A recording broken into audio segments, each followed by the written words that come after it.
Chapter 1. Into the forest of shadows, the scent of blood clung to the wind like a curse. Elara Thorne crouched low in the underbrush, her heart a wild drumbeat in her chest. The once familiar trees of Duskwatch Forest loomed around her like silent sentinels, their branches heavy with winter's frost, and secrets too ancient to speak aloud. Snow had begun to fall again, soft, quiet, deceptive in its beauty, masking the trail of destruction left behind her. Her left arm burned with pain where claws had torn through flesh, the torn linen of her sleeve soaked crimson. She didn't dare stop to bind it. Not now. Not while the growls still echoed in the distance, not while the trees whispered warnings in the wind. They had come at dusk. The attack was sudden, feral, brutal, merciless. Her village, nestled between the cliffside and the thick edge of the northern forest, had always kept to itself, surviving on trade and superstition. Outsiders were rare, wolves even rarer. But tonight, they were something else entirely, eyes glowing with unnatural red fire, their snarls low and guttural like things dragged from beneath the earth, not born of the moon. She'd barely escaped with her life.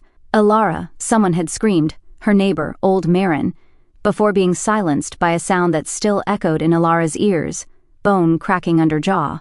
She didn't know how she'd made it past them, how she'd crossed the icy stream and into the cursed part of the forest, the side the village never entered. But she had, because dying there in the village, surrounded by those twisted beasts, hadn't felt like an option. Something had pulled her deeper. The cursed woods, the haunted northern fringe, land that belonged to the wolves, the real ones, the ones her people feared more than death. The Lycan. Elara, she whispered to herself, struggling forward, her breath misting the cold air. Keep moving! Keep! A branch snapped behind her. She whirled, pain spiking through her shoulder as she fumbled for the small dagger at her waist. Her blood-slick fingers grasped the hilt too late. A massive shadow moved between the trees, not like the others. This one didn't slink. It walked, tall, easily a head higher than any man she'd ever seen, and broad as a warhorse. Cloaked in furs and black leather, the figure stepped forward with terrifying calm. Silver flashed from the hilt of a sword strapped to his back, and pale blue eyes gleamed like frost under the full moon. His face was sharply carved, inhumanly handsome, like something from a fever dream, high cheekbones, a strong jaw, and a mouth set in a line of controlled fury. Elara froze, not from fear, from something else, something she couldn't name. The man sniffed the air once. His expression darkened. You are bleeding. His voice. God's. It was deep, velvet dipped in thunder, and laced with an accent not heard in her village for generations. Her voice cracked. Stay back. A single dark brow arched. You are in my woods, girl. I will not be told where to stand. Elara, she said quickly, breathless, blade trembling in her hand. My name is Elara. I didn't mean to trespass. My village was attacked. I was only trying to escape. His eyes narrowed. Attacked? Wolves. She hesitated. Not ordinary ones. Cursed. He went very still. Then, in a blur of motion she couldn't track, he was standing in front of her, gripping her chin with a gloved hand, not painfully, but firmly. Elara gasped. His touch was ice and fire. His eyes stared into hers, and for a single heartbeat something flickered between them. Recognition? No. That would be impossible.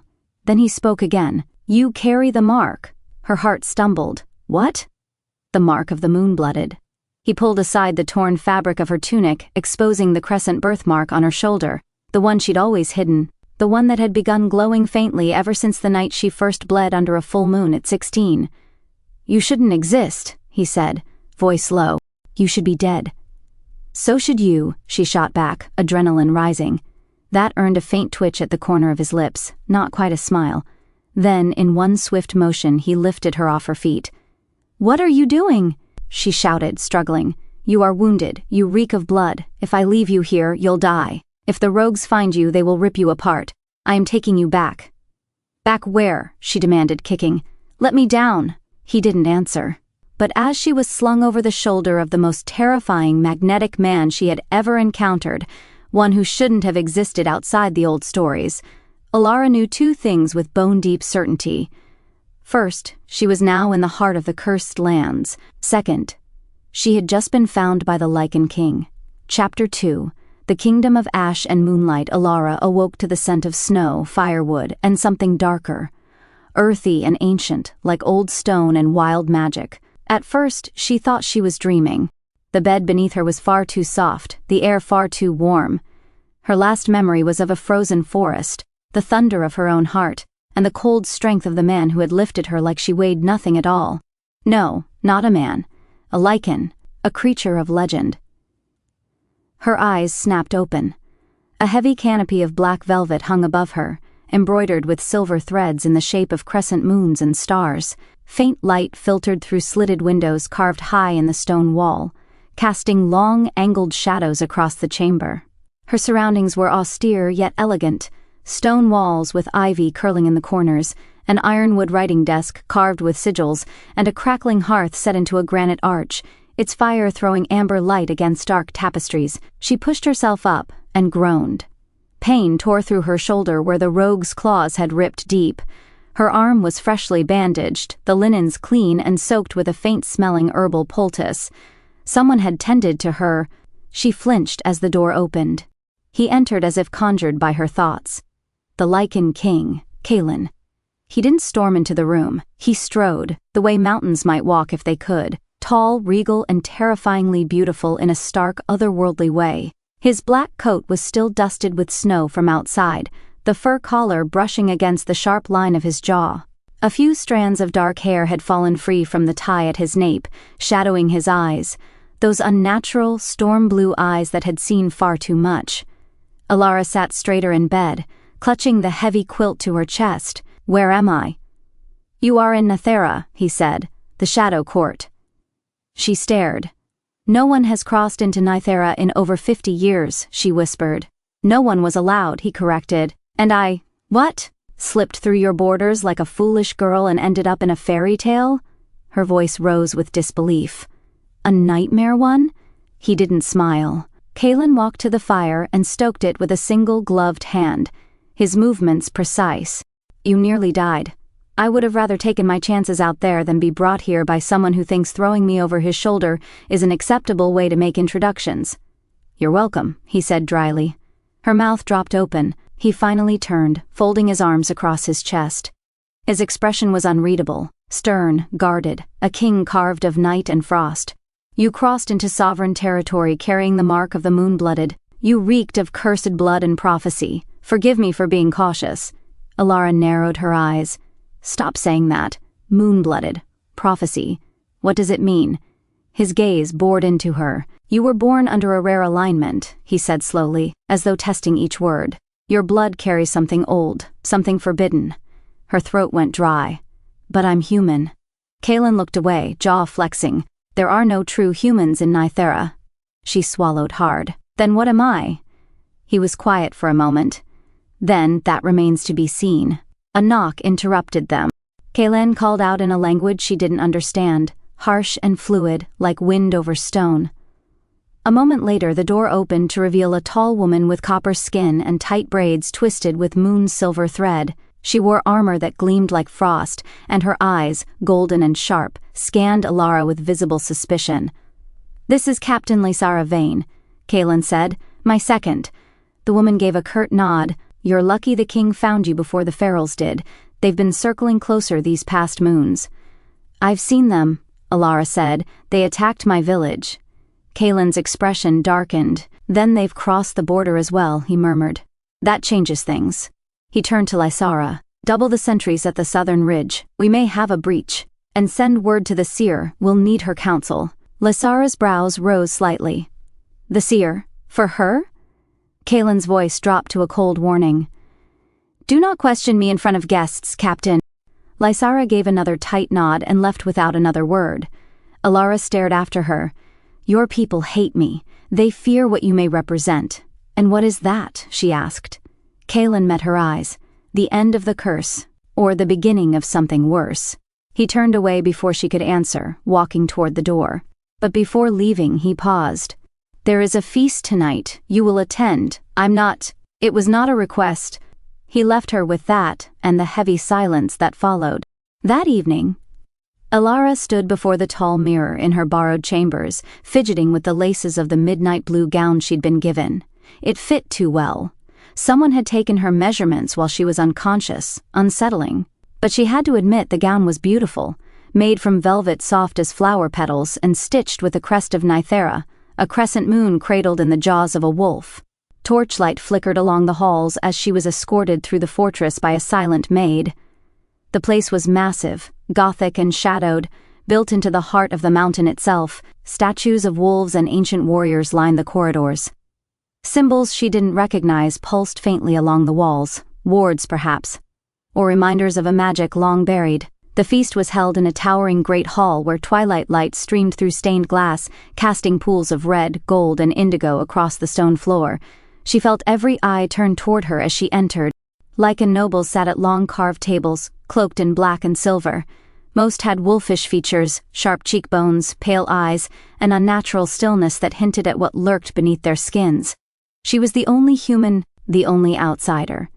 And yet Kaelen stood at the head of the table in a dark tunic that clung to his powerful form, his gaze locking onto hers as though she were the only person in the room. The conversation faded. Music dulled.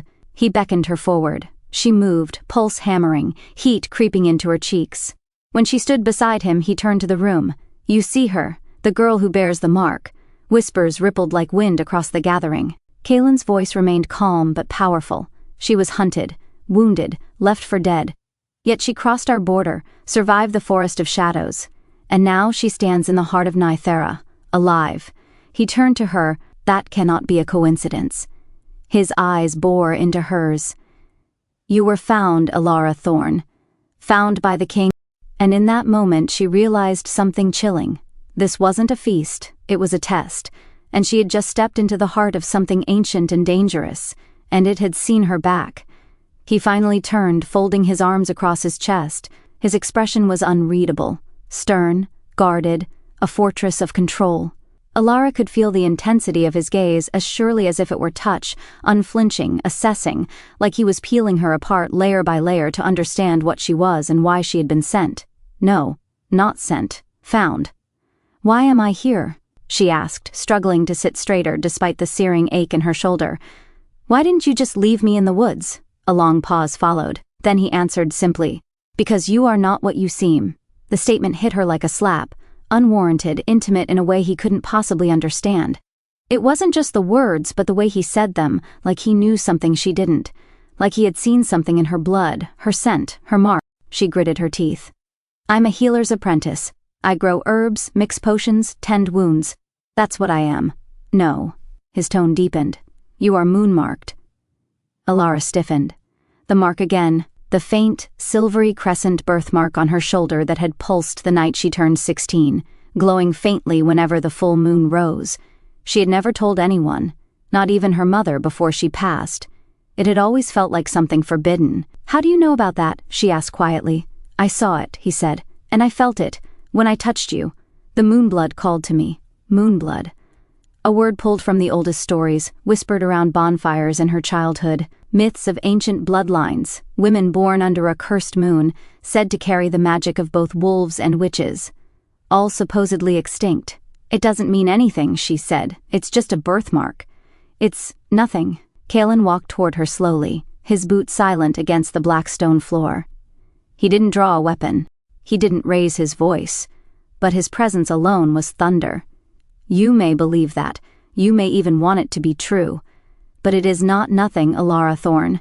And whether you like it or not, your presence here has consequences. You are bound to this place now." She recoiled at his words. "I didn't ask to be brought here." "No," he said, stopping just short of her bedside. "But you entered my lands and spilled your blood upon my soil. You awakened something older than both of us. The bond is made." "Bond?" she echoed, breath catching.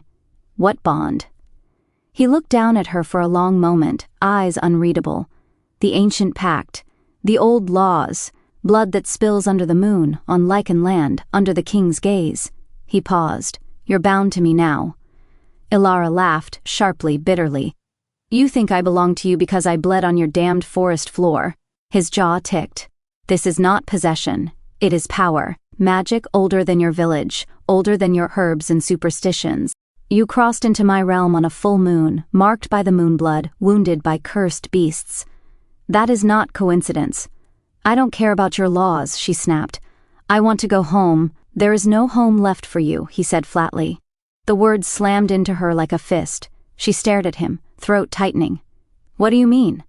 I sent scouts to your village. Kaelen's voice was low. There is nothing left, burned to the ground, no survivors. Elara couldn't breathe. Her chest rose and fell in short, shallow gasps, her vision blurred. You're lying, she whispered, the sound cracking like dry leaves. You're trying to scare me. My village, my people, they were gone, he said, and this time there was no edge in his voice. Only grim, hollow finality. The rogues didn't spare anyone. A heavy silence fell. It was the kind of silence that choked. Elara turned her face away, her throat closing. Her mind reeled, images of children playing by the riverbank, of Marin's garden, of her mother's cottage and the sun-warmed stones along the path. All of it, gone, snuffed out like candle flames. She didn't cry. She wouldn't, not in front of him. Instead, she wrapped her arms around herself and turned her grief into ice. You should have left me to die, she said, voice flat and toneless. You should have let them finish it. I don't believe in wasting life, he replied quietly. She turned on him then, eyes blazing. You don't know me. Don't pretend to care. I don't, Kaelen said, and for a moment she hated how calmly he spoke, but I know what it is to lose a home. Something in his voice changed with that admission, something jagged and unspoken. She didn't reply. Instead, she lay back against the bed, turning her face to the shadows, not caring that he remained standing over her. Let him watch. Let him see what it looked like to be hollowed out. After a long while, she heard him turn and walk toward the door. But just before he left, he said something so quiet she almost didn't catch it. You are not my prisoner, Elara Thorn. Not yet. Then the door closed. The next morning, the snow had thickened. Outside the towering windows of her chamber, the mountains of Nythera stood like pale gods in the mist, their peaks crowned in ice. She was allowed to bathe, though a silent maid with dark braids and strange silver eyes watched her the whole time, and given new clothes. Warm woolen layers in midnight blue and gray. Nothing feminine, nothing decorative, functional, protective. Like armor, she was a guest, or maybe a prisoner, somewhere between. The castle itself was a marvel of forgotten beauty. The Hall of Echoes, where the throne room was said to lie, was locked behind heavy iron doors. She glimpsed a long corridor of silver-mirrored walls and vaulted ceilings, and in passing, heard howling that didn't belong to wind. The place breathed ancient magic. Everything hummed, and as the day passed she realized one thing. Kaelen, the Lycan King, ruled over a dying kingdom. The castle was vast, but half empty. Soldiers patrolled silently, never removing their hoods. The servants didn't speak. Paintings were faded, doors boarded shut. Entire wings were sealed in dust and shadows. It was like the kingdom itself was waiting, suspended in a kind of sleep, or mourning. That night she was summoned to dinner. Kaelen sat alone at the head of an enormous obsidian table in a long hall lit by cold fire and silver sconces. There were no other nobles, no courtiers, no laughter or music, just him. And her. He didn't rise when she entered. He only watched her in silence. Elara stood at the threshold for a long beat, heart pounding. Then, raising her chin, she walked forward and took the seat at the other end of the table. Neither of them spoke as roasted venison and winterroot soup was served by a silent woman in white. It wasn't until the food was cleared that Kaelen finally said, without looking at her, "Why are you afraid of yourself?" She blinked, startled. "I'm not." "You are," he said. "You hide what you are. You lie to yourself. You bury the truth under dead herbs and simple stories. And you think you know better? I know fear when I see it." A long silence stretched between them. She could feel the bond thrumming in the air, tense, ancient, inexplicable, like two magnets trying to repel and draw each other in at once.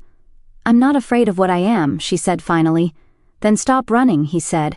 And with that, Kaelen rose from his chair, his coat sweeping behind him like a shadow. As he passed her, he paused for only a moment, and she could feel the heat of his body, the power just beneath his skin. His voice was a whisper. "The mark you carry is only the beginning." And then he was gone, leaving Elara in a castle of ghosts, with the moon rising red over a kingdom of forgotten wolves, and a bond she didn't want, to a king she didn't trust. Chapter 3. The Mirrorwood and the Dreaming Moon. Elara wandered the halls of the shadow-cast palace like a wraith, wrapped in wool and silence. She had no destination, only the need to move, if only to outrun the numbness that clawed at her from the inside. Her feet led her through long corridors with arched ceilings painted with silver leaf, their celestial patterns half-flaked and fading. Ghosts of the kingdom's former glory whispered in the cracks. She passed tall windows framed in obsidian, where snow piled thick against the glass, and distant mountain peaks loomed like silent sentinels. Every so often she heard footsteps behind her, guards, likely, or watchers. But she never saw them. They were always just out of sight, shadows that melted into corners when she turned too quickly. She didn't try to confront them, it wouldn't change anything. She was still trapped. Even if Kaelen claimed she wasn't, it wasn't until she reached the far eastern wing that she saw something that made her breath catch. A door stood ajar. It was carved of ashwood, burned black with age, and above the arch stretched a line of glyphs, etched deep and glowing faintly with a soft, silvery pulse. Not firelight, not torch reflection. Magic. Real, raw, wild magic. She stepped through before she could think better of it. Beyond was a vast chamber unlike any she'd seen. Its ceiling opened up into a domed sky of enchanted glass, transparent and endless. Snow still fell outside, but it melted as it touched the dome, sliding down in long silver streaks like the tears of stars. And at the center of the room, a tree. Dead, yet not. It rose from the marble floor like a monument, its bark as pale as bone, its branches stripped of leaves but filled with strands of moonlight that hung like weeping silk. The roots burrowed into the black-veined stone, pulsing with faint silver light. It was too large to have grown there naturally, too old to have been planted after the palace was built. It had always been there, waiting. She approached, breath shallow, and lifted a hand toward one of the glowing strands. "Do not touch it." Elara turned sharply. Kaelen stood in the archway, arms crossed, his expression unreadable. "Why?" she asked. "What is it?" "The mirrorwood," he said quietly. "The last of the moon trees. It sees more than it should." She lowered her hand. "It's beautiful. It's dangerous. Like you." Kaelen arched a brow, slowly stepping into the room. "You're not as afraid of me as you were before. Maybe I should be. You should." But there was no menace in his voice, only warning, tired, cold, and real. He stopped a few paces away from her. For a long moment, they stood in silence, facing the tree. "It was once part of a great forest," he said, "before the curse. The curse that your people speak of in half-whispers and riddles." Kaelen didn't answer immediately. "The Lycans were once more than warriors. We were guardians, tied to the moon by blood and vow. But we broke that vow, chose power, chose war, and the moon turned her face from us." Elara glanced at him, surprised. "You mean, the curse is real? Not just a myth to scare cubs into obedience?" He met her eyes. "It's real, and it is killing my people. One generation at a time." A chill ran down her spine. "How?" "Our bond to the moon is fraying. Younglings are born too weak to shift, or too wild. The ferals you encountered? Once they were Lycan, but without the moon's guidance, they lost themselves. They became beasts."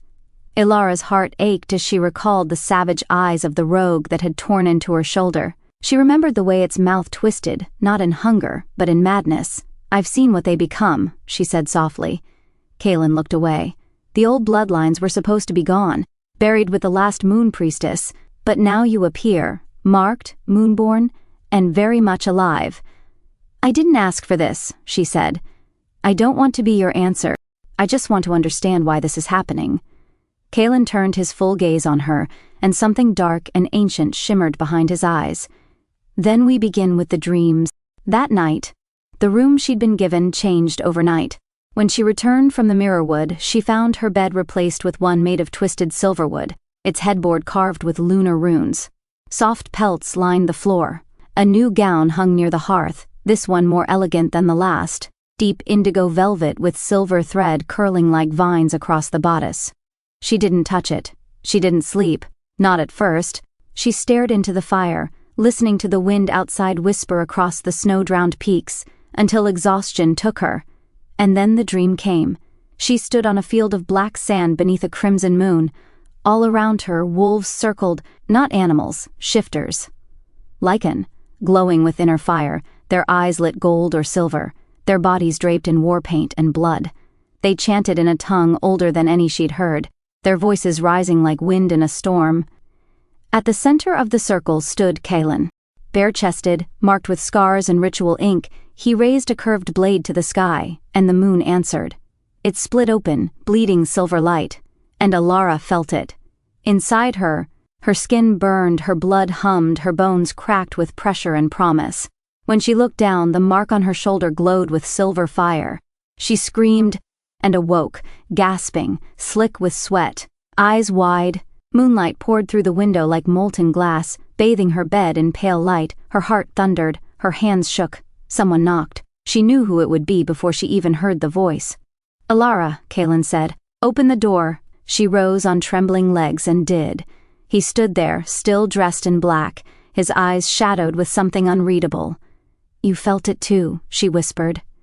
Kaelen didn't answer. Instead, he stepped inside, closing the door behind him. "The bond is waking," he said, "faster than I thought. I don't want it." He stepped closer. "Want has nothing to do with it." "What does it mean?" she asked. "Why me?" Kaelen's voice dropped, almost a whisper. "Because you are the first in generations who might be able to choose, to end this curse."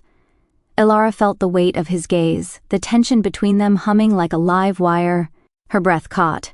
"Or doom us all," he added. She stepped back, voice barely audible. "Then I don't know if I want to choose at all." Kaelen didn't follow her. He only stood there, framed by firelight and moonlight, looking at her like she was a question he had no answer to. "You will have to," he said softly, "because no one else can." And then he turned and left her alone, once more, but not untouched, not unseen. Chapter 4. The Seer of Hollow Glass Vale. The snowfall deepened overnight. By morning, the palace was swaddled in a heavy hush, as though the world itself had paused to draw breath. Icicles hung from the eaves like crystal fangs. Snow blanketed the battlements and cloaked the forest beyond in a pall of white. Even the wind had softened, as though unwilling to disturb what had settled. Elara woke before dawn, heart pounding, her skin still tingling from the dream. The memory of it clung like smoke. Kaelen's blade, the moon splitting open, the circle of wolves watching her with burning eyes. Her blood still hummed with the same unnatural rhythm. She hadn't summoned the dream, it had summoned her. She sat upright, drawing the fur-lined blanket tighter around her shoulders.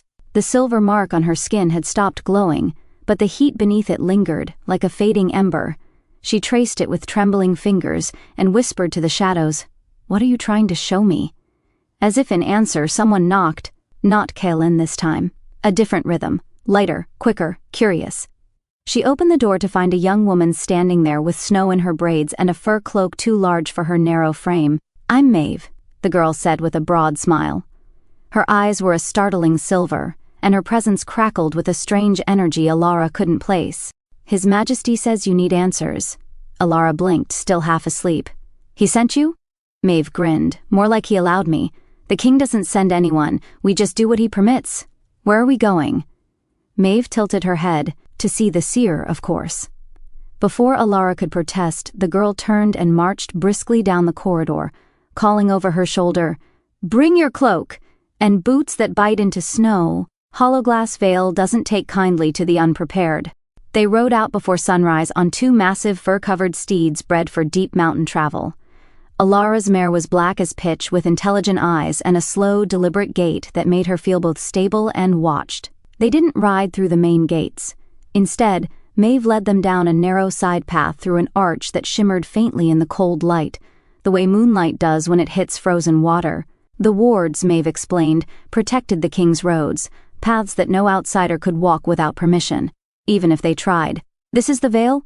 Elara asked once they'd passed the second mountain pass and crossed into a region cloaked in mist and haunting silence. Maeve nodded. "Hollow glass. A wound in the world." Elara turned slowly in her saddle. They had entered what looked like an ancient crater, a place where something once fell from the sky and shattered everything in its path.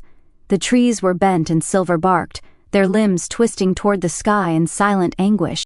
The snow here sparkled with a strange sheen, as though glass had once melted into the soil. Everything shimmered faintly, even the rocks. But there was no warmth in the light, no fire, only an unnatural stillness, as if time had paused here long ago and never remembered how to move again. "What happened here?" Elara asked. "No one knows," Maeve replied. "Some say this is where the moon touched the earth. Others say it's where the first priestess fell after the wolves betrayed the moon." "And the seer lives here?" "She doesn't live," Maeve corrected, glancing over her shoulder. "She waits." They found the seer in a grove surrounded by water that was frozen clear as glass. The trees there leaned inward, their roots twisting into the ground in a perfect ring. A low mist clung to the surface, obscuring the ice beneath, and at the center stood a woman cloaked in midnight blue, her face veiled, her hands bare despite the bitter cold. Elara dismounted carefully, heart racing. The seer said nothing. She didn't move, but when Elara stepped forward, the ground beneath her boots gave a long musical crack, not breaking, but echoing through the veil like chimes struck by an unseen hand. The seer finally lifted her head. "Elara Thorn," she said. Her voice was soft, but it vibrated with strange force. "Moonborn, unclaimed, unawakened. You are late." Elara frowned. "Late for what? For your reckoning?" Maeve stepped back, wisely remaining silent. Elara took another step forward, feeling the pull again. That invisible tug she'd felt when Kaelen looked at her too long. It was here too. Stronger, more ancient, like gravity, only deeper. "I don't understand what I am," Elara admitted. "Why is this happening to me?" "You are what the wolves feared," the seer said, "what the king needs, and what the moon once lost." "That's not an answer," Elara snapped. "No," the seer replied. "It's a prophecy."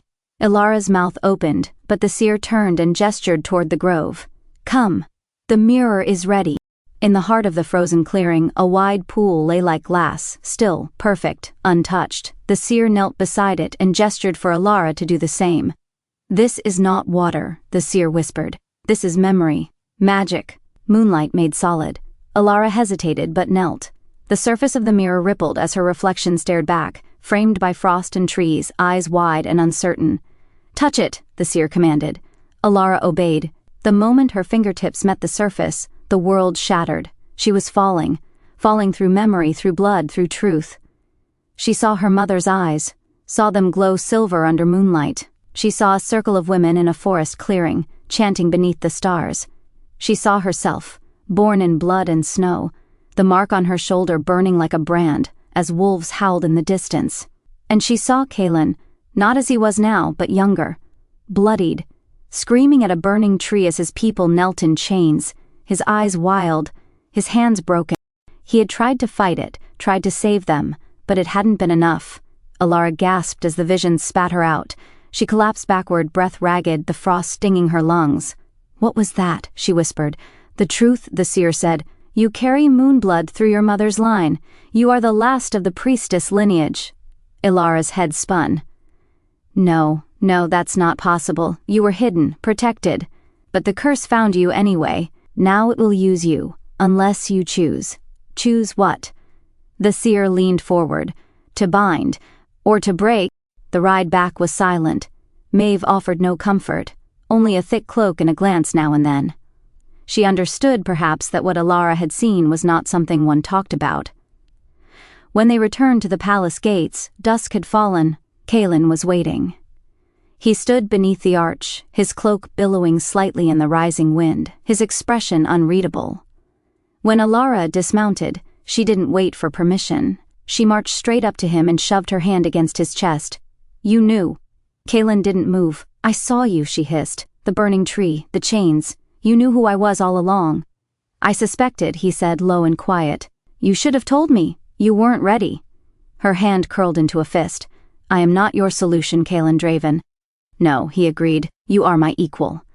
The wind howled. They stood there, inches apart, the bond between them singing with old magic. It pulsed between their bodies like a living thing, alive, awakening. And though Elara's heart still raged, a single truth wrapped itself around her like a chain of silk. She was not afraid of him anymore. She was afraid of what he meant to her, and what she might be willing to become. Chapter 5. blood of the moon, fire in the bone. The castle no longer felt quite like a prison, not because its iron gates had opened, those remained locked at Kaelen's command, nor because its watchers had vanished, they lingered still, silent in the shadows. No. It felt different because she had changed. Elara stood at the eastern balcony of the great observatory, the frigid morning wind snapping at her thick wool cloak. Snowflakes danced in the air, whispering as they fell against her skin, and beneath it all, pulsing just beneath her ribs, was the truth she could no longer deny. She was moonborn, a daughter of a legacy older than kings and curses, and somewhere deep in her marrow something had awakened. Not just magic, power. It wasn't complete yet, but it had begun to stir, and she felt it in moments like this, in the stillness between breaths, in the quiet hush before dawn. Kaelen had not approached her since her return from the Vale 2 nights ago, but he watched, she felt it. Even now, as the sun threatened to rise beyond the jagged mountains, she sensed him, close but distant, pacing the edge of her awareness like a shadow made of bone and smoke. She didn't summon him. She didn't need to, because soon he would come. Within the war room, Kaelen stood at the obsidian table surrounded by his high council. 3 Lycans older than time, their bodies battle-worn and scarred, their eyes hard with duty. "There is unrest in the southern range," murmured Varrock, the tallest of the 3. His once black hair had grayed at the temples, and a long scar cut down the side of his throat like a claw mark that had never healed. 2 more ferals, one dead, one vanished into the frost. Kaelen's jaw tensed. "Children." "Not this time," said Elara, the silver-haired war priestess beside him, "but it's spreading faster than we anticipated. The closer the solstice draws, the more unstable our blood becomes." Kaelen turned toward the 3rd, a quiet elder named Riven, who had said little since Elara arrived. Riven's voice was deep and gravelly, like shifting stone. "You brought the girl here to stop this, my king, yet she walks the halls untrained, unprepared. You risk everything." "I risk nothing," Kaelen growled. "She was not brought. She came of her own will." "Because you pulled her from death," Riven shot back. "Because fate favors your obsession." Kaelen's fists clenched at his sides. "She is the last of the moon priestess line," Elara said softly, her tone laced with reverence. "We cannot bind her with chains. She must choose to stand with us." "She doesn't even know how," Kaelen muttered. "Not yet." "Then teach her," Riven snapped. "Or you may damn us all." Later that morning, Elara sat in the shadowed library, surrounded by tomes that reeked of dust and ancient ink. She'd buried herself in legends of the Moon Pact, in stories of the first bloodlines, the fall of the priestesses, and the curse that had nearly torn the Lycan kingdom apart. But reading was not enough. The more she learned, the more questions she uncovered. The seal on her shoulder burned faintly now, always warm, always watching. She could feel it responding when she passed certain relics in the hall. An old staff mounted over the fireplace, a cracked silver mirror, a worn tapestry with runes that shimmered when she stepped too close. She was changing, faster than she could explain. She reached for another book when the air behind her shifted. She didn't turn. "I was beginning to think you'd avoid me forever," she said without looking up. Kaelen didn't answer at first, then his voice came low and rich. "I had hoped you would come to me." Elara turned then, rising from her seat. "After what I saw in the Vale, you thought I'd seek you out?" Kaelen's eyes were unreadable. "You saw my shame, and still you remain." "I remain," she said, stepping closer, "because this isn't about you. It's about what's coming." His gaze darkened. "The solstice," he said. "Tell me what happens then." Kaelen moved closer to the fire, the amber light casting his face in golden shadow. He didn't look at her when he spoke. "Once every century, the moon reaches its deepest slumber. The longest night, the bond between our blood and her light frays to its thinnest thread. We are weakest then, vulnerable, and those who walk in madness rise." "Ferals," she whispered. He nodded. "They call it the Long Howl, and this year it falls deeper than any before.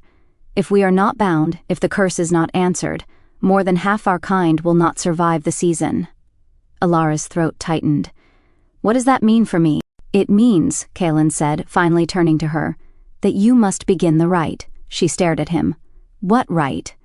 He stepped forward, his presence thunderous, magnetic. to awaken your inheritance fully, to become what you were born to be, not just a priestess, but the moonbound. The first trial, the moonfire rite, the courtyard had been cleared by dusk. Fires burned in shallow braziers shaped like wolf jaws, and runes had been carved into the snow-covered stone.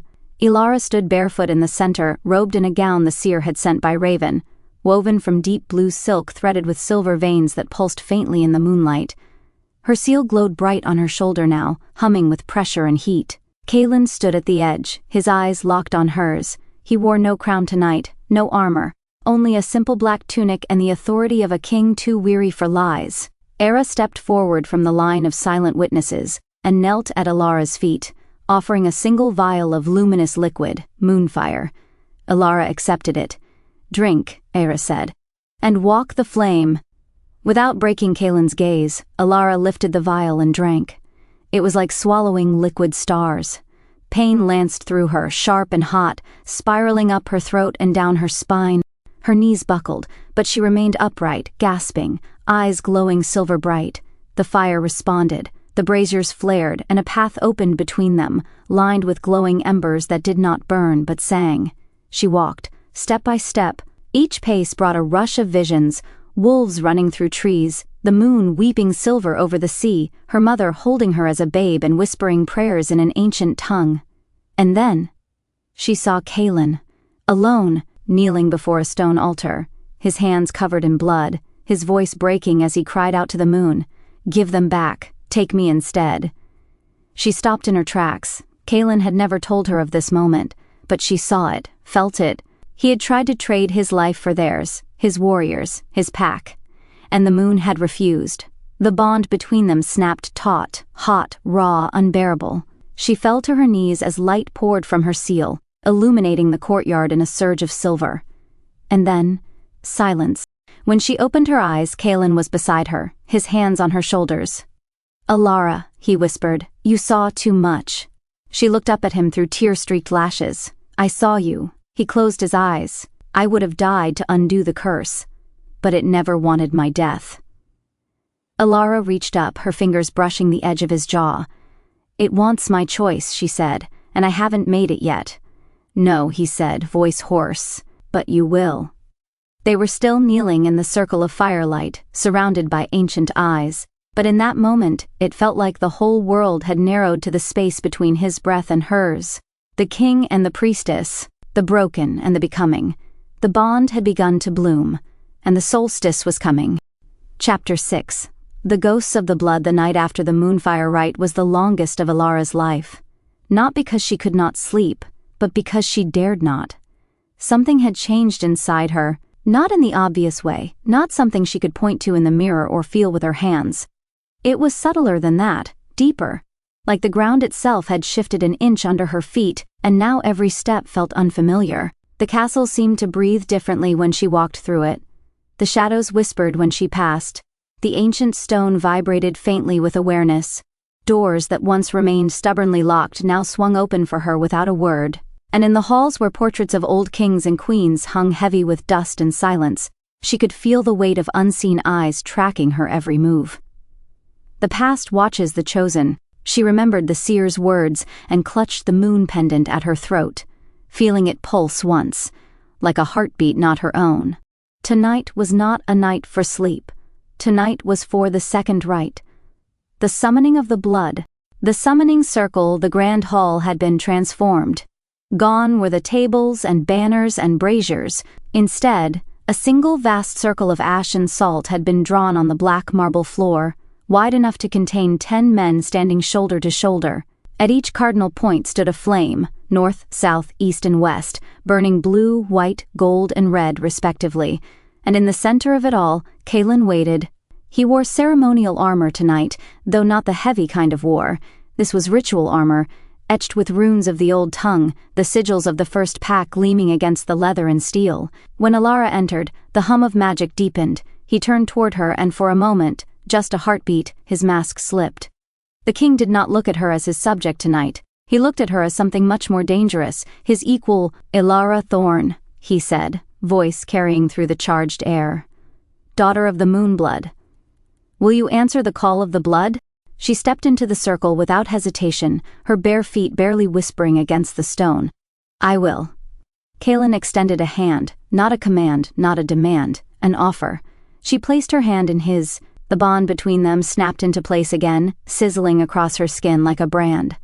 The seal on her shoulder flared bright, matching the light now leaking from Kaelen's eyes, an otherworldly, ancient silver. Together, they spoke the words Elara had taught them. By the old blood, by the first breath, by the broken vow and the weeping moon, I summon my line, I summon my blood, I summon my fate. The circle erupted in light.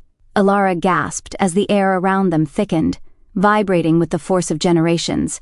Figures began to coalesce at the edges of the circle, shifting translucent forms cloaked in moonlight and sorrow. Some were beautiful, regal women with fierce eyes and hair braided with silver.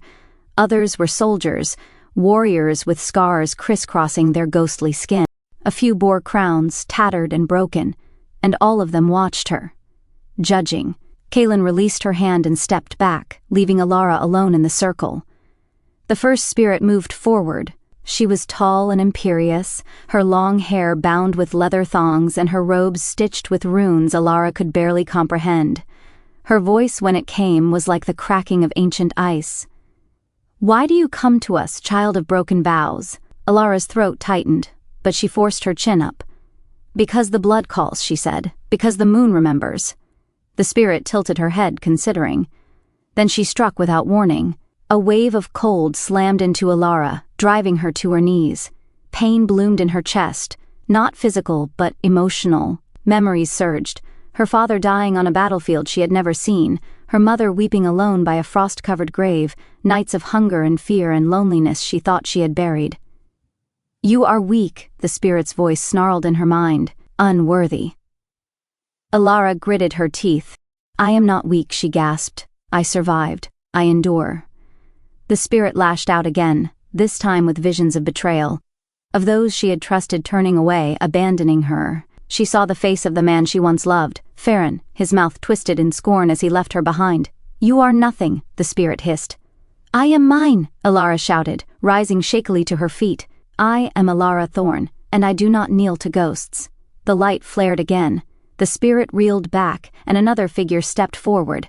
A man this time, with broad shoulders and eyes like molten gold. He smiled. "Then rise, Moonborn," he said, his voice deep and kind, "and claim your right."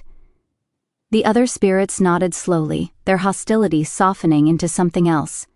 Acceptance. Elara stumbled from the circle as the last light faded, heart hammering, sweat chilling her skin despite the roaring fire Kaelen had ordered lit in the hearths.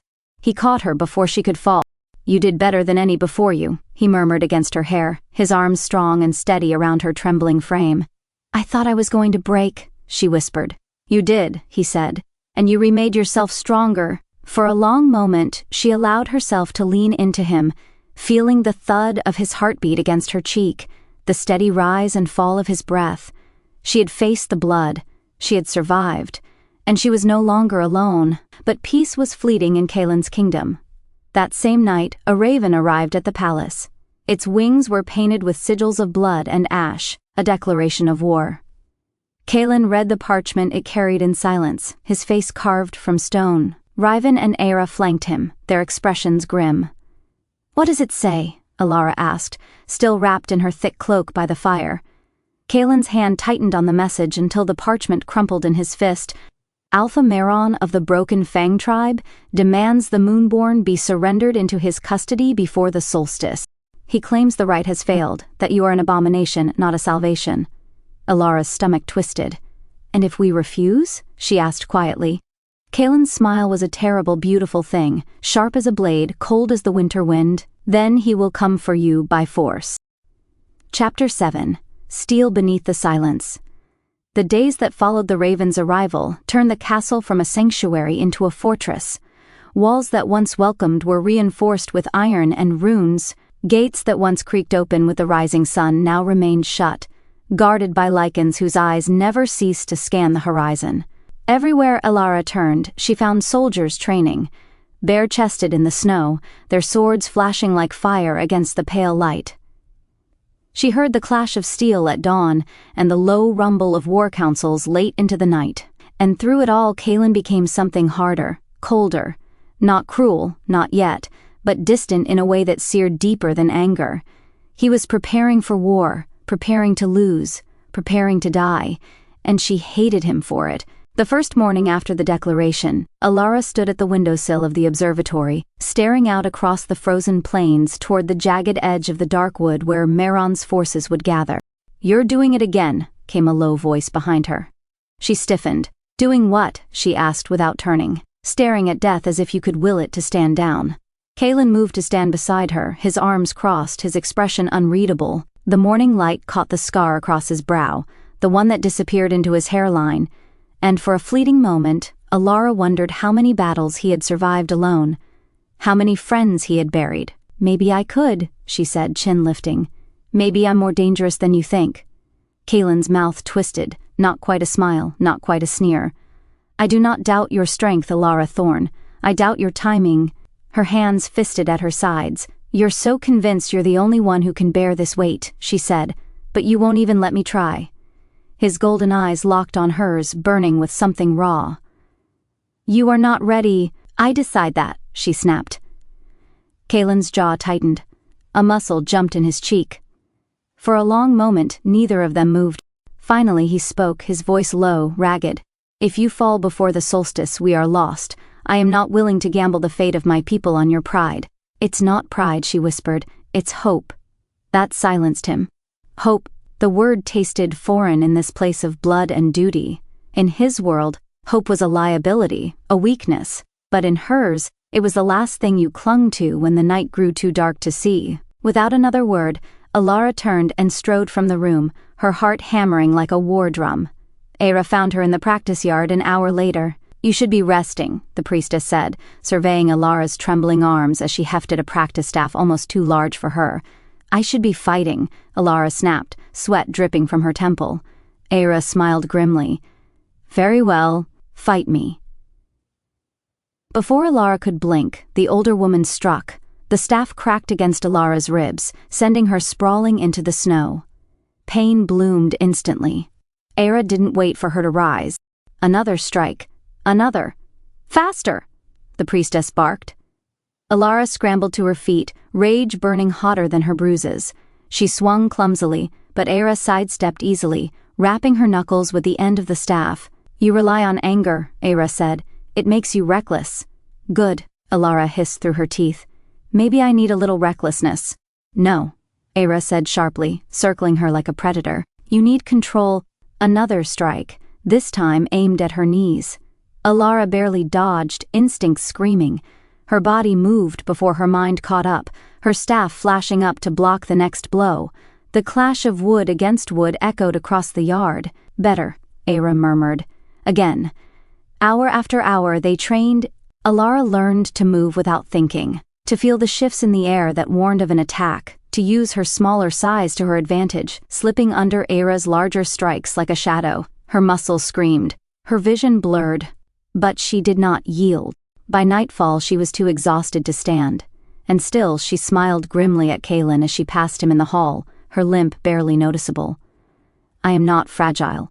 She wanted him to see it, wanted him to feel it, and perhaps he did.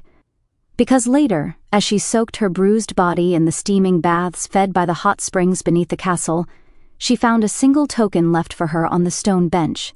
A dagger, small and elegant, forged of silvered steel, its hilt wrapped in midnight blue leather. No note, no explanation. But she knew. Kaelen had seen. On the third day, the lookouts spotted smoke on the southern horizon. Meron's army had arrived. Their banners were black and crimson, stitched with the image of a broken fang. Wolves that fought without honor, driven mad by the curse eating their blood. Kaelen summoned his captains to the war room. Maps were unfurled. Strategies were whispered. Alliances were weighed like coin. Elara was not invited. But that night, as Kaelen stood alone on the battlements overlooking the snowy plains, she found him. "You cannot fight this war alone," she said, her voice carrying over the wind. Kaelen didn't look at her. "I have no choice." "You always have a choice," she said, stepping closer. When he finally turned to face her, the mask was gone. He looked tired, so achingly tired. "They will come at dawn," he said. "Meron will bring his shamans, his ferals." They will tear down our gates if I do not meet them on the field.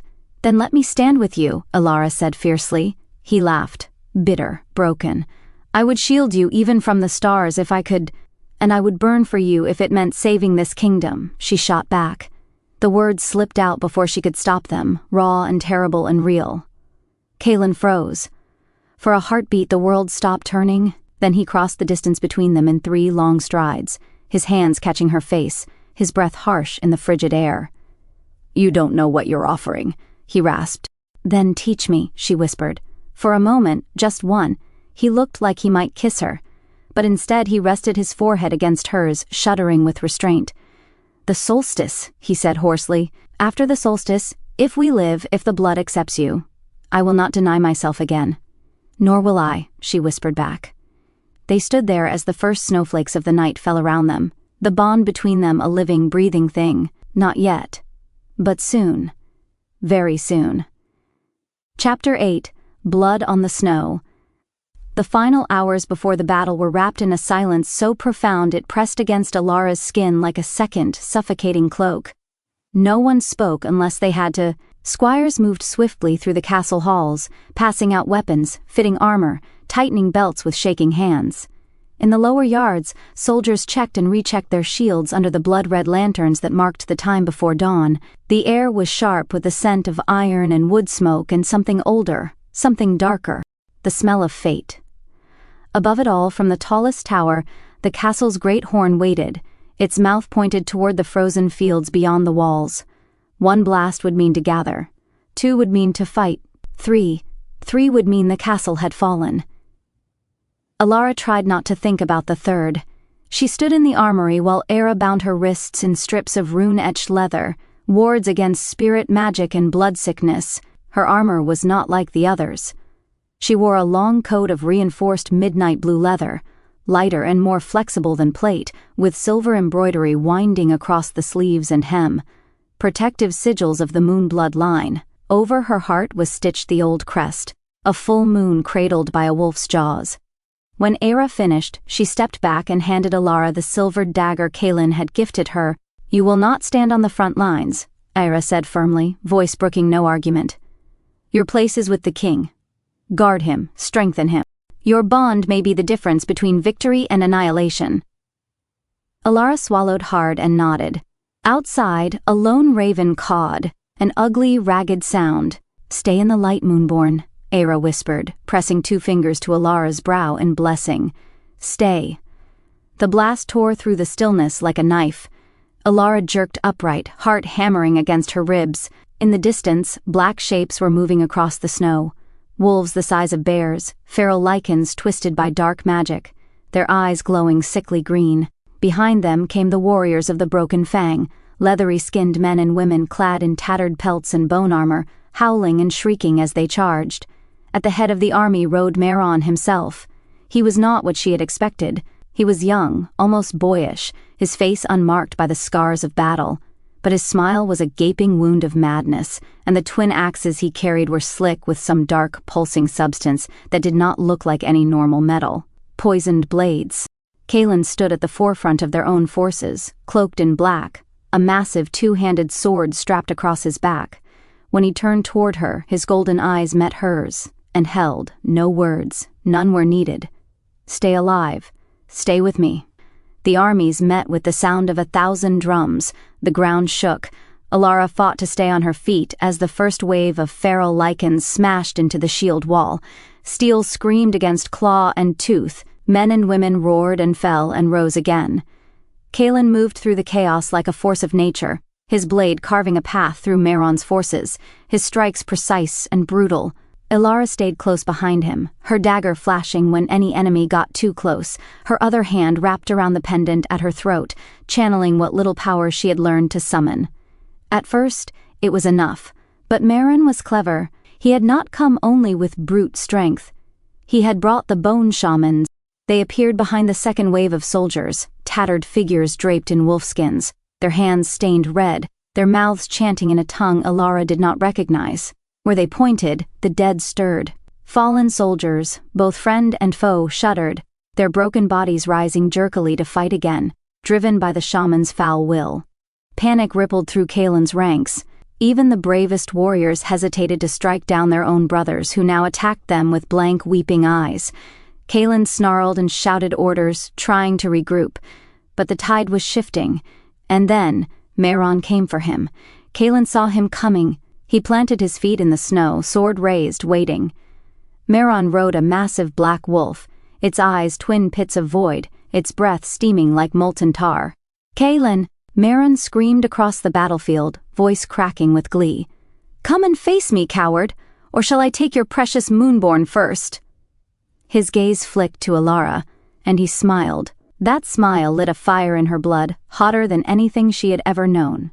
Without thinking, she stepped forward. Kaelen's arms snapped out, barring her path. "No," he said, voice like iron, "he is mine." The two alphas clashed with a sound like the world breaking open. Kaelen met Mehron's twin axes with his massive sword, sparks flying with each impact. They moved with inhuman speed, faster than any normal eye could follow, their blows shaking the very air. Elara circled the edges of the fight, dagger ready, heart in her throat. She wanted to help, she needed to help, but interfering would only distract Kaelen. Instead, she focused on the bone shamans, weaving through the battle to get close enough. She remembered Era's words. "Stay in the light." The pendant at her throat pulsed, and when she touched it, a blast of pure silver light erupted from her palm, striking one of the shamans full in the chest. He shrieked and crumpled, his magic unraveling like smoke. Around her, the risen dead collapsed, lifeless once more. One.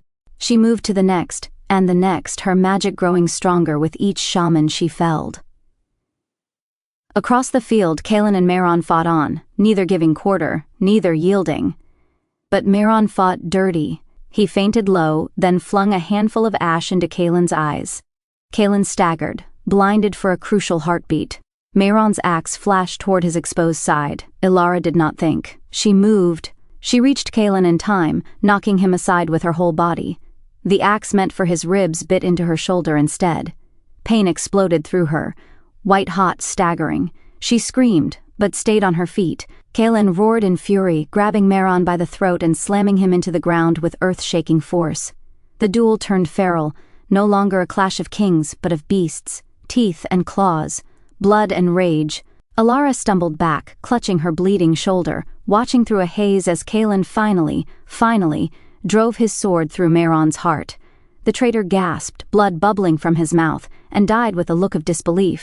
The field fell silent. Slowly, incredibly, Kaelen rose, dragging his blade free. The surviving warriors of the Broken Fang dropped their weapons and fled. The battle was over, they had won. But Elara was falling. In the aftermath, Kaelen caught her before she hit the ground. He cradled her against his chest, hands trembling. "Stay with me," he rasped. "Elara, stay." Her fingers brushed his cheek weakly. "I told you. I would burn," she whispered. Then darkness claimed her. Chapter 9. The Awakening. Kaelen never knew true fear until he carried Elara's broken body through the ruined gates of his own stronghold. The wounded cheered his victory, roaring his name, shouting thanks to the Moonborn. But their voices were distant, hollow. All Kaelen could hear was the shallow, ragged sound of Elara's breathing against his throat. She was bleeding too fast. Every heartbeat painted his armor a darker shade of red. "Clear the halls," he barked, his voice cracking like a whip. Now. Warriors scrambled to obey, pressing back against the walls, clearing a path straight to the tower where Era waited. Kaelen didn't stop to look at any of them, didn't stop to think about the blood dripping from his own wounds. There was only her, only the unbearable weight of her limp body in his arms. Please, he thought savagely, the word a prayer and a threat all at once. Don't you dare leave me, not now. Not when he was finally ready to claim her, not when he had finally allowed himself to hope. Era was waiting in the tower sanctum, her sleeves rolled to her elbows, a brazier already burning with pungent herbs that filled the air with bitter smoke. "Lay her here," she commanded, pointing to the ancient stone altar at the room's center. Kaelen obeyed, setting Elara down as gently as if she were made of glass. The priestess moved swiftly, slicing open a vial of moon water and pouring it into the shallow grooves carved into the altar's surface. The liquid shimmered, catching the light in threads of silver. "We must invoke the rite of severance," Era said grimly. The dark magic Meron used, it clings to her wound like a parasite. Kaelen's jaw clenched. What must I do? Elara met his gaze. You must give her your blood. Silence. Only the crackle of the brazier and Elara's faint breathing filled the space between them. If she accepts it, Elara continued, she will be bound to you. Heart to heart. Soul to soul. There will be no turning back. Kaelen looked down at Elara's face, pale and still, a faint sheen of sweat beading on her brow. He remembered the way she had stepped between him and Meron without hesitation, the way she had fought to save not just him, but them all. He had already known. Long before tonight, long before this war, she was his. And he was hers. There was never a choice, he said hoarsely. Without waiting for permission, he drew his dagger across the palm of his hand, the blood welling instantly, dark and vital. Elara began chanting in the old tongue, the tongue of the first wolves, the first kings. Kaelen cupped Elara's face with his bleeding hand, letting a single drop fall onto her lips. For a terrible moment, nothing happened. Then her body arched violently off the altar, a cry tearing from her throat, a raw, wild sound that shook the stones beneath their feet. The silver veins carved into the altar flared to life, glowing brighter than the sun. Kaelen dropped to his knees beside her, clutching her hand as she thrashed and gasped. It's working, Elara said fiercely, her voice almost lost beneath the roaring wind that whipped through the chamber. Hold her! Kaelen wrapped his arms around Elara's trembling body, anchoring her to this world with the only thing he had left to offer, his strength, his heart, his soul. Deep inside the storm of magic and pain, Elara drifted. She was standing in a forest of silver trees, their leaves whispering secrets she could not quite understand. Above her, the moon hung low and swollen, bathing everything in light so pure it hurt to look at. In front of her stood two figures, one she recognized instantly. Her mother, not as she had been at the end, frail and fading, but radiant, fierce, her hair braided with tiny silver bells that chimed softly as she smiled. The other figure was a wolf, massive and ancient, its fur the color of starlight, its eyes pools of endless night. The moon spirit, the guardian of her bloodline. The creature lowered its great head, touching its muzzle to Elara's brow. You are chosen, it whispered inside her mind. You are bound, you are not alone. When Elara opened her eyes again, the real world slammed back into her all at once. The pain, the fear, the cold. And Kaelen's face. Kaelen's soul. She could feel him, inside her, not as a violation, but as a warmth filling all the broken, hollow spaces she hadn't known were still empty. Their bond snapped into place with the sound of a thunderclap. Kaelen gasped as if struck, his golden eyes wide with shock.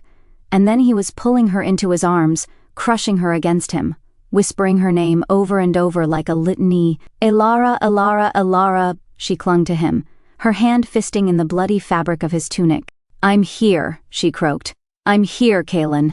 Tears, hot and unashamed, burned down his cheeks, and for the first time she saw the true heart of her king, not a warrior, not a tyrant, but a man who had fought too long and too hard alone, and who now, finally, had someone to fight for. They remained like that for what felt like hours, long after Elara slipped away to give them privacy. Outside the tower, the castle was coming back to life. Bodies were being buried, walls were being repaired. The survivors were lighting bonfires, singing songs of mourning and triumph. But here, in this sacred place, there was only Kaelen and Elara, only their bond, only their breath and heartbeat and the soft sound of their promises binding them tighter than any ceremony ever could. You almost died for me, Kaelen said hoarsely, his forehead pressed to hers. You would have done the same, she whispered. I will never let you fall again, he vowed. She smiled faintly. And if I do, then I will fall with you. When the first light of morning crept across the snow-drenched fields, Kaelen led Elara to the great hall. His warriors gathered in silence, their faces scarred and proud. Kaelen lifted her hand in his, their fingers twined so tightly it was impossible to tell where one ended and the other began. Behold, he said, his voice echoing from the stone walls, your queen. Not a murmur of dissent, only the thunderous sound of 1,000 fists striking breastplates in salute. Elara lifted her chin, feeling the pulse of the bond between her and Kaelen steady and strong. Not an outsider, not an orphan, not lost. She was found, and this time, she would never be alone again. Chapter 10. Beneath the Winter Stars. The castle was quiet again, but it was not the silence of fear.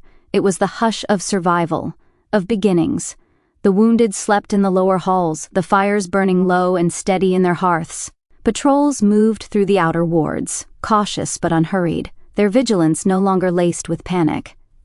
Winter had deepened during the battle, blanketing the world in a shroud of white so pure it looked untouched by war. And in the very heart of it all, in the king's private chambers high within the western tower, Elara sat curled beneath a heavy fur cloak, gazing out at the snowfields stretching toward the dark woods. The stars blazed overhead, so many they looked like grains of silver scattered across black velvet. It was beautiful. And terrifying, because for the first time in her life, her future was unwritten. For the first time she could choose. The door opened softly behind her. She didn't turn. She didn't have to. She felt Kaelen's presence like a new heartbeat thrumming inside her own chest. His bond. Her bond.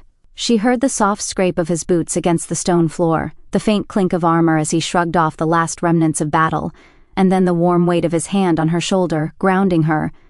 "Are you cold?" he asked, his voice low, roughened by exhaustion and something more tender. "No," she whispered, "not anymore." He exhaled, a sound that might have been a laugh if it hadn't been so full of relief.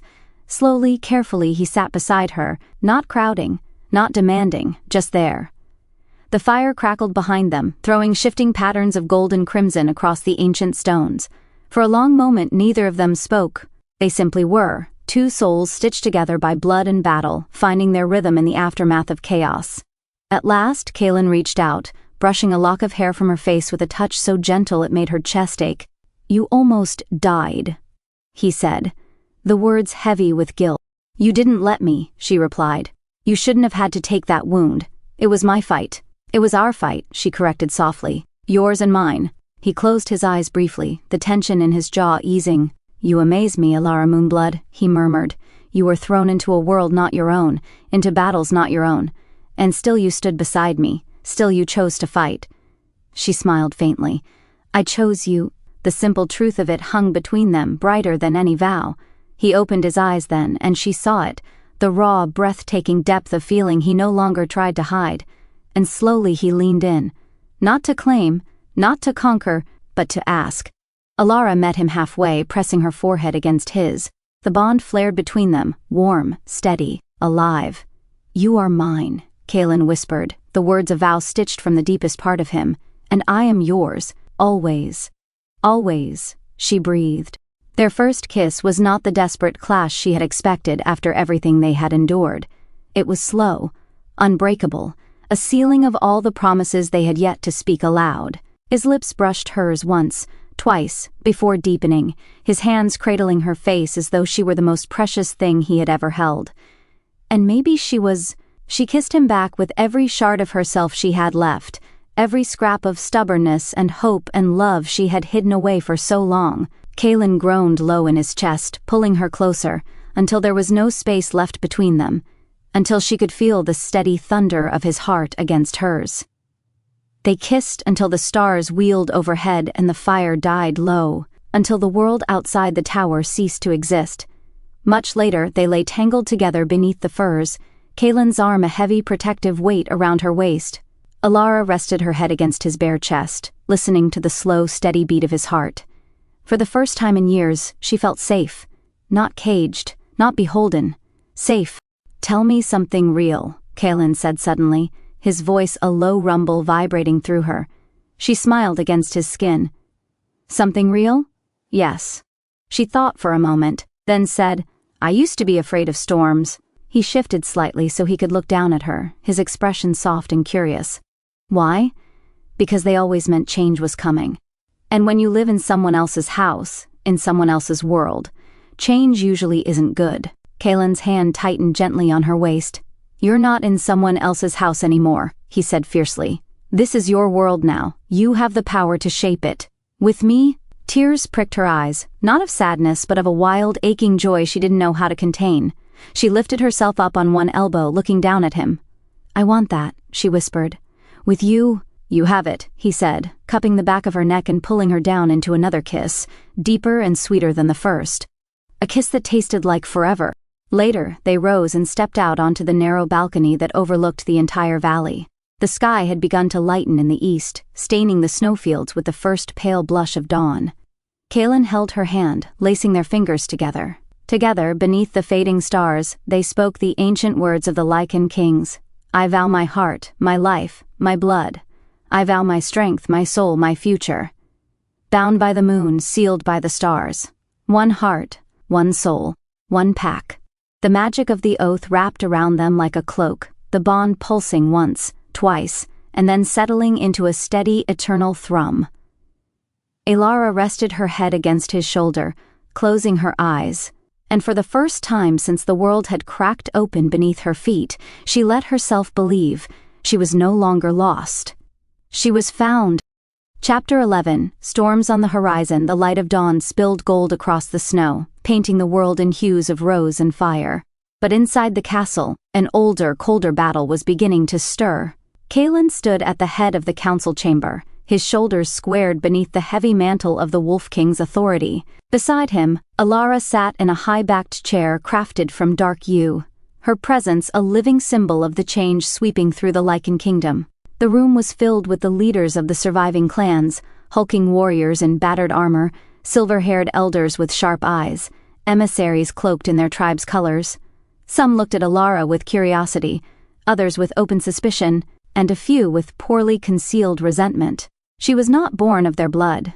She had not been raised within their traditions, and yet she bore the king's mark, the bond that even now thrummed like a living thing between her and Kaelen, visible to any with the sight. Elara felt their eyes like daggers against her skin, but she kept her chin high and her gaze steady. She had chosen this, and she would not falter. Kaelen's hand brushed against hers beneath the table, a silent promise, an anchor, and she took a slow, steadying breath. "The war is not over," Kaelen said, his voice cutting through the low muttering like a blade. "Mehran is defeated, but there are others who would rise in his place." Heads nodded, some grimly, some reluctantly. "The borderlands burn," rumbled Lord Vezran, the chieftain of the Icefangs. "Bandits and rogues test our strength. If we show weakness now, we invite annihilation." Kaelen's golden eyes narrowed. "There will be no weakness," he said. "We will rebuild. We will unite." "And her?" spat a younger warrior, Kaelen, heir to the Red Moon clan, his voice dripping contempt. He jabbed a finger at Elara. "What place does a low-blood outsider have in this council?" The silence that fell was heavy enough to crush bone. Kaelen rose to his full, imposing height. The temperature in the room seemed to drop 10 degrees. "Mind your tongue," he growled, his voice thrumming with barely leashed power, "or lose it." Kaelen paled visibly but held his ground. Kaelen turned to the assembly, his voice ringing with absolute authority. "Elara Moonblood is no outsider. She is bound to me by the right of blood. By the will of the moon. She stands as your queen." He paused, letting the words settle like iron into the stones. "She has shed blood for this kingdom, risked her life for it, fought beside your sons and daughters. If any here question her right to rule beside me," his lips curled in a cold, feral smile, "step forward." Not a soul moved. Kaelen dropped his gaze first, mumbling a grudging apology. Elara swallowed past the tight knot in her throat. Not from fear, from awe. Kaelen was not just her mate. He was a force of nature, and he had chosen her.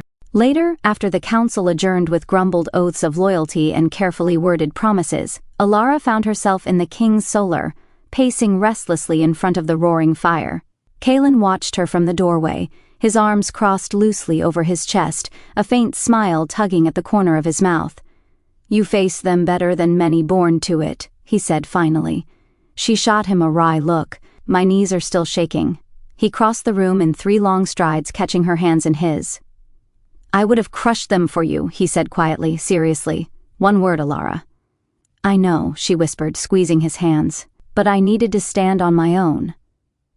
His eyes softened. "You did," he murmured, lifting her hand to his lips. "You are a queen already." The firelight bathed him in gold and shadow, highlighting the strong line of his jaw, the warmth in his eyes reserved only for her. Elara's breath caught. There had been kisses between them, deep soul-claiming kisses, but always in the aftermath of violence, in the urgency of survival. Now, here in the stillness, there was no rush. Only the slow, exquisite burn of inevitability. Kaelen tilted her chin up with a single calloused finger, searching her face for any trace of hesitation. When he found none, he kissed her, slow and reverent, his lips tracing the line of her mouth like a cartographer mapping sacred ground. Elara melted against him, her hands sliding up his chest, feeling the steady thrum of his heartbeat. He deepened the kiss with a low growl of satisfaction, his hands spanning her waist, pulling her flush against him. The bond between them flared, bright, blinding, undeniable. When they finally broke apart, they were both breathing hard, foreheads pressed together. "I want you," Kaelen said hoarsely, his voice roughened by restraint. "But only when you are ready." Elara rested her palms on either side of his face, forcing him to meet her gaze. "I was born ready for you," she whispered fiercely. "I just didn't know it until now." Something raw and broken flashed through his eyes.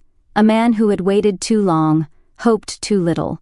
He swept her up in his arms with a low, reverent sound, carrying her through the solar, down the familiar hallways of the tower, and into the sanctuary of their bedchamber.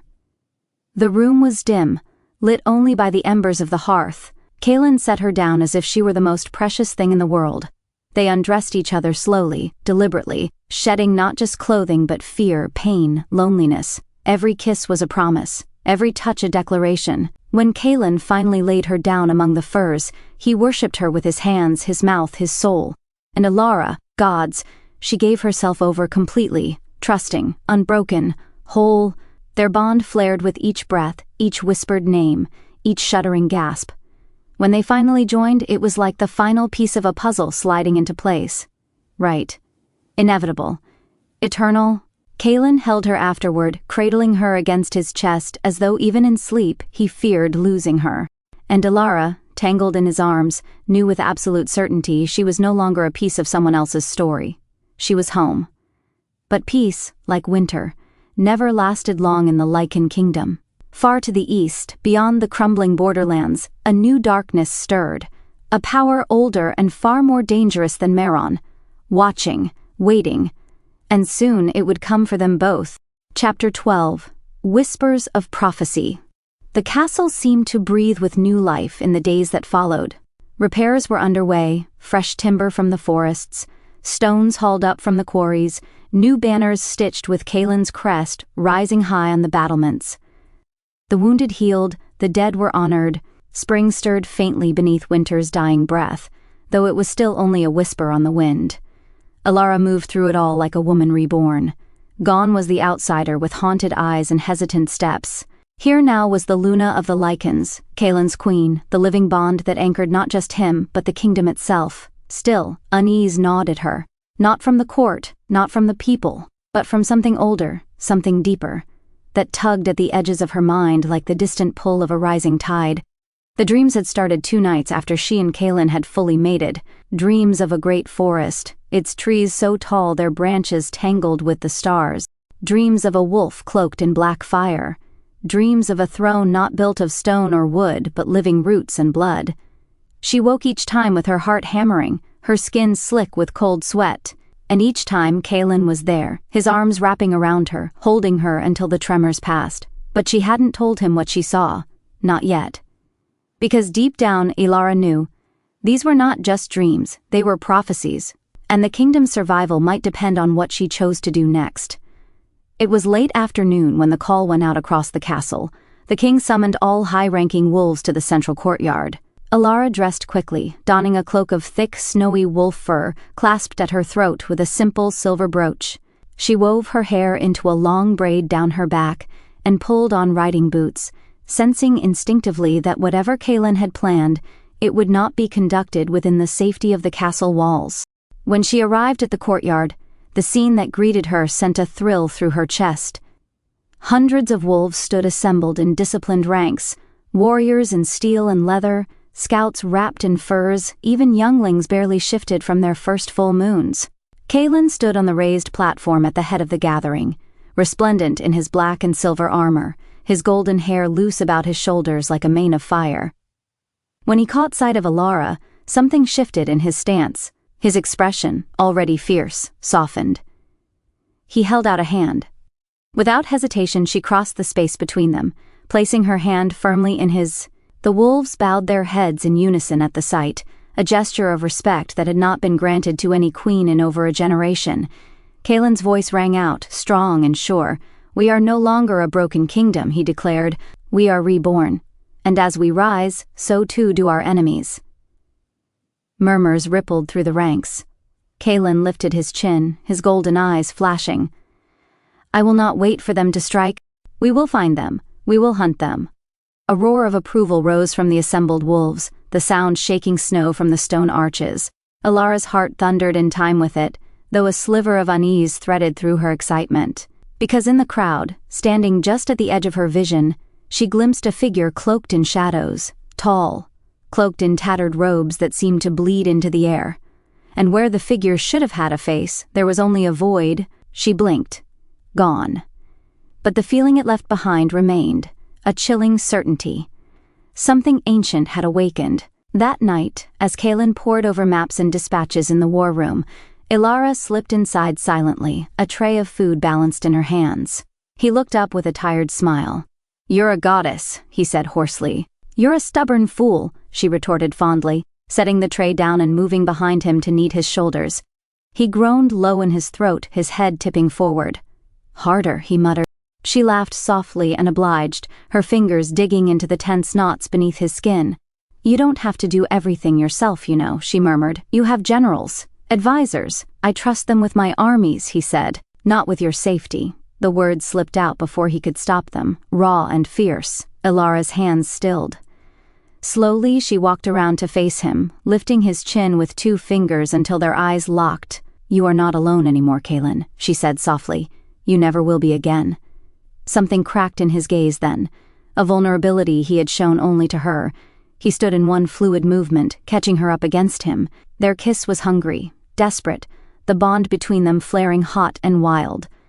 Elara moaned into his mouth, threading her fingers into his hair. When they finally pulled apart, breathing hard, Kaelen pressed his forehead to hers. "I want you by my side," he rasped. "Always." "Then take me with you," she said. He hesitated. The mission would be dangerous, the enemy unknown.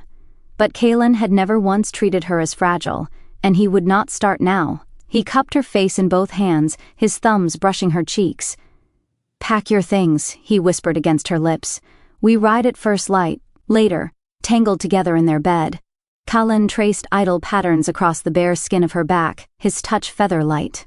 "You know," he said, voice roughened by sleep and affection, "if you keep saving me, people are going to start thinking I'm the weaker mate." Elara snorted softly against his chest. "I think they'll be too terrified of me to say it out loud." He chuckled low in his chest, a deep rumbling sound that made her heart ache with love. "Good," he said. For a while they lay in silence, the embers of the fire casting a soft golden glow across their bodies. Then, quietly, Kaelen asked, "What do you see when you dream, Elara?" Her breath caught. For a moment she considered lying, keeping it to herself. But Kaelen deserved the truth.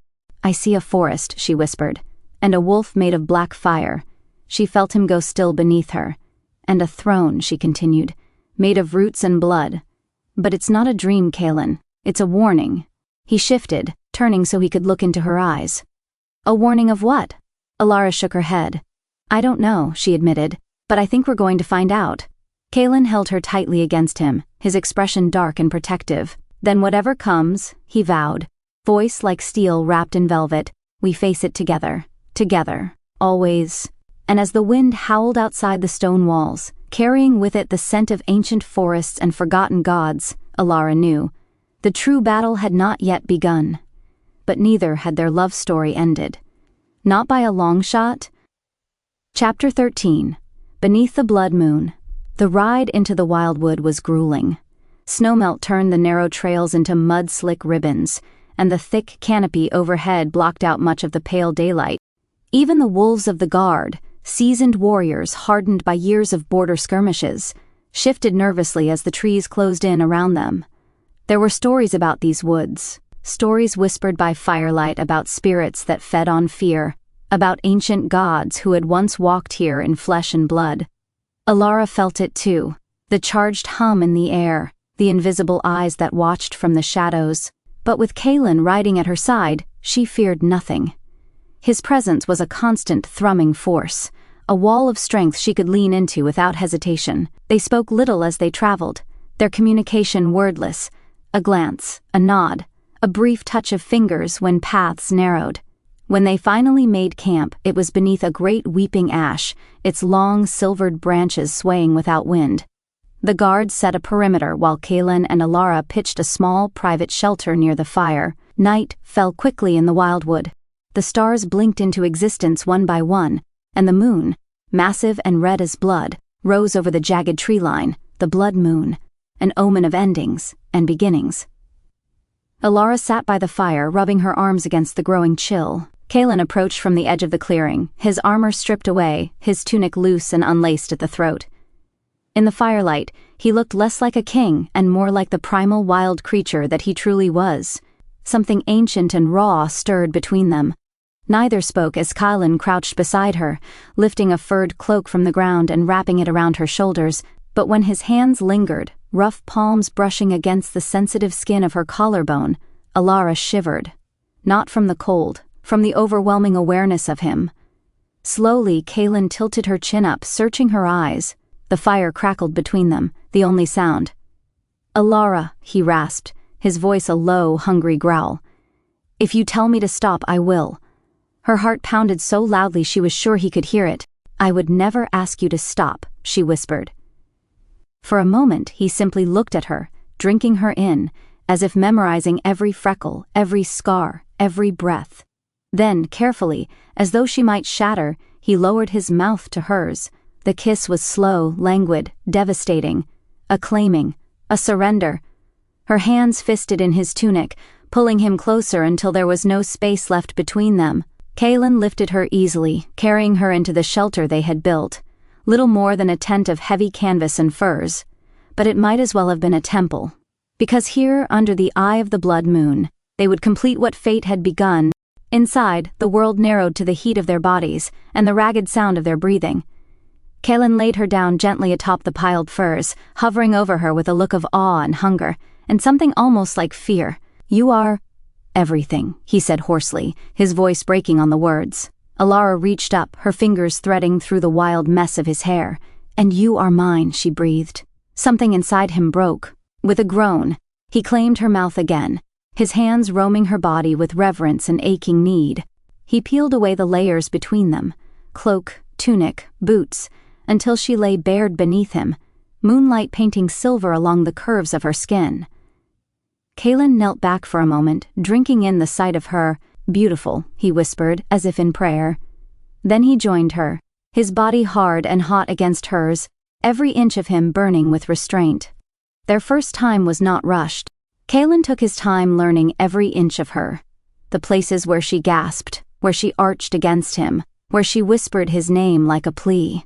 And Elara, gods, she reveled in him, in the way he shuddered under her touch, in the way he kissed her like she was the only thing keeping him alive. When he finally pushed inside her, it was slow, careful, his forehead pressed to hers, their breaths mingling. Elara gasped, her nails digging into his shoulders.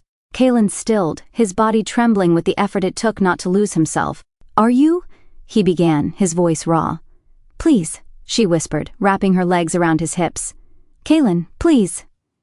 With a groan of surrender, he began to move. The rhythm they found was natural, inevitable, as old as the bond that had drawn them together. Each thrust, each kiss, each whispered word braided them tighter together, until Elara could no longer tell where she ended and he began. When release finally came, it shattered through them like a thunderclap. Elara cried out, her body arching, the bond between them surging into brilliant, blinding completion. Kaelen followed her over the edge with a deep, broken roar, his arms locking around her as if he could anchor them both against the storm. Long after the last tremors faded, they lay tangled together, skin to skin, heart to heart. Kaelen stroked her hair, his touch gentle, almost reverent. "You are mine," he whispered against her temple. "Always." Elara smiled sleepily, pressing a kiss to his chest. "And you are mine." They slept that night under the blood moon, wrapped in each other, their bond sealed in love and flesh, and something deeper still, fate. And outside the shelter, the wildwood watched, and waited. Because the true test of their love, and their power, was still to come. Chapter 14.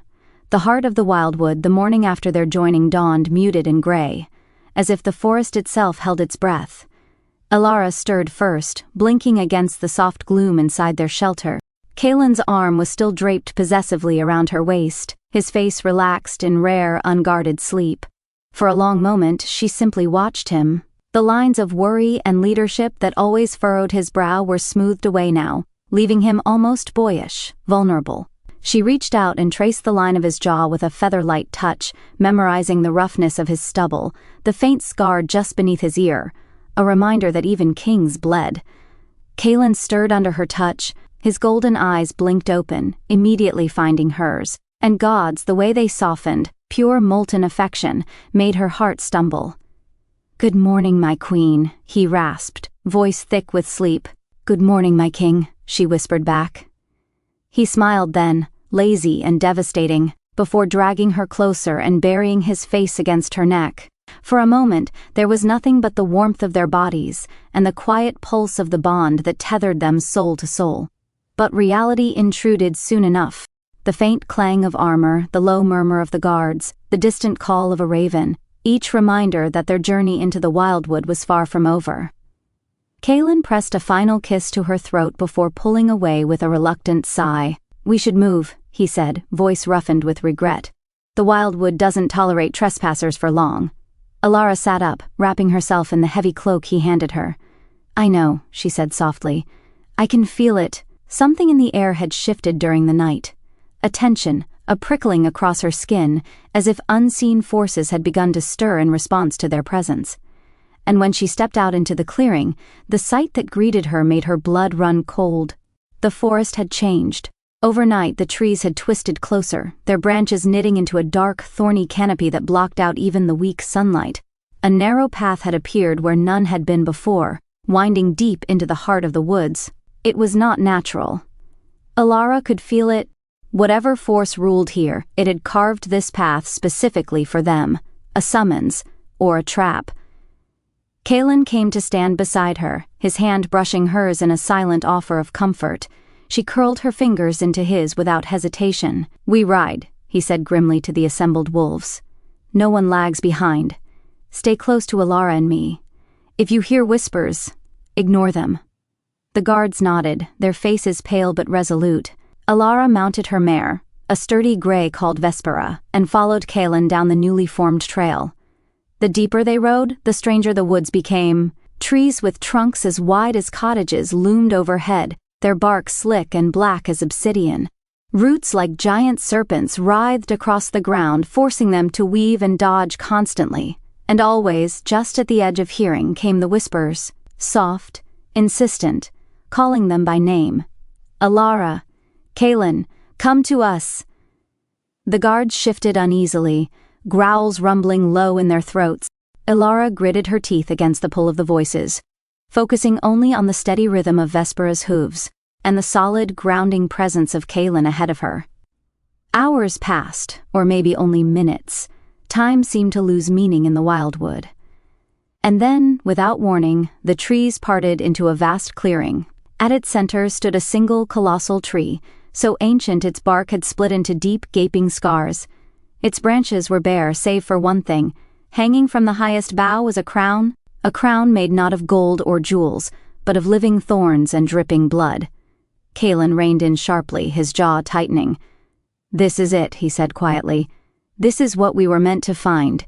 Elara dismounted, her boots sinking into the spongy moss. She felt drawn forward, her heart hammering wildly. The whispers grew louder, more frantic. "Choose," they breathed. "Prove yourselves worthy." A figure emerged from the shadows beneath the great tree. It was the same robed entity Elara had glimpsed back at the castle. Tall, faceless, cloaked in darkness. The guards growled and shifted, but Kaelen lifted a hand, staying them. The figure spoke without moving its mouth. "You seek to rule," it said, voice like the rustle of dead leaves. "But only those who conquer fear may claim the thorned crown." Kaelen stepped forward, his posture proud and unflinching.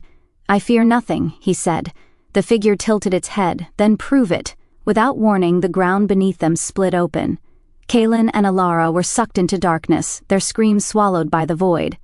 When Elara blinked her eyes open, she stood in a world not her own.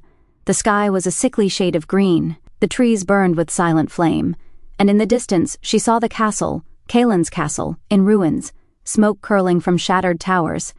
Dead wolves littered the fields. Among them, Kaelen, blood pooled beneath him, his golden hair matted with dirt and gore. "No," Elara whispered, stumbling forward. She fell to her knees beside him, cradling his broken body in her arms. "Please, no." His eyes fluttered open, empty, lifeless. "You failed me," he rasped. Elara sobbed, clutching him to her chest, but even as grief tore through her, some small, stubborn part of her mind whispered, "This is not real." She forced herself to look up, to really see. The flames didn't burn, the blood didn't steam, the ground didn't smell of death. An illusion, a test. Elara gritted her teeth, pressing a kiss to Kaelen's cold brow. "You are not real," she said fiercely, "and I will not be broken by lies." The world around her shuddered. Cracks spiderwebbed across the burning trees, the ruined castle, and then the vision shattered into 1,000 shards of light. When Elara opened her eyes again, she was back in the clearing. Kaelen lay a few feet away, stirring weakly. She crawled to him, tears streaming down her face. "Kaelen," she sobbed, shaking him. "Kaelen, wake up." His eyes snapped open. Real, golden, alive. And the breath whooshed out of her lungs.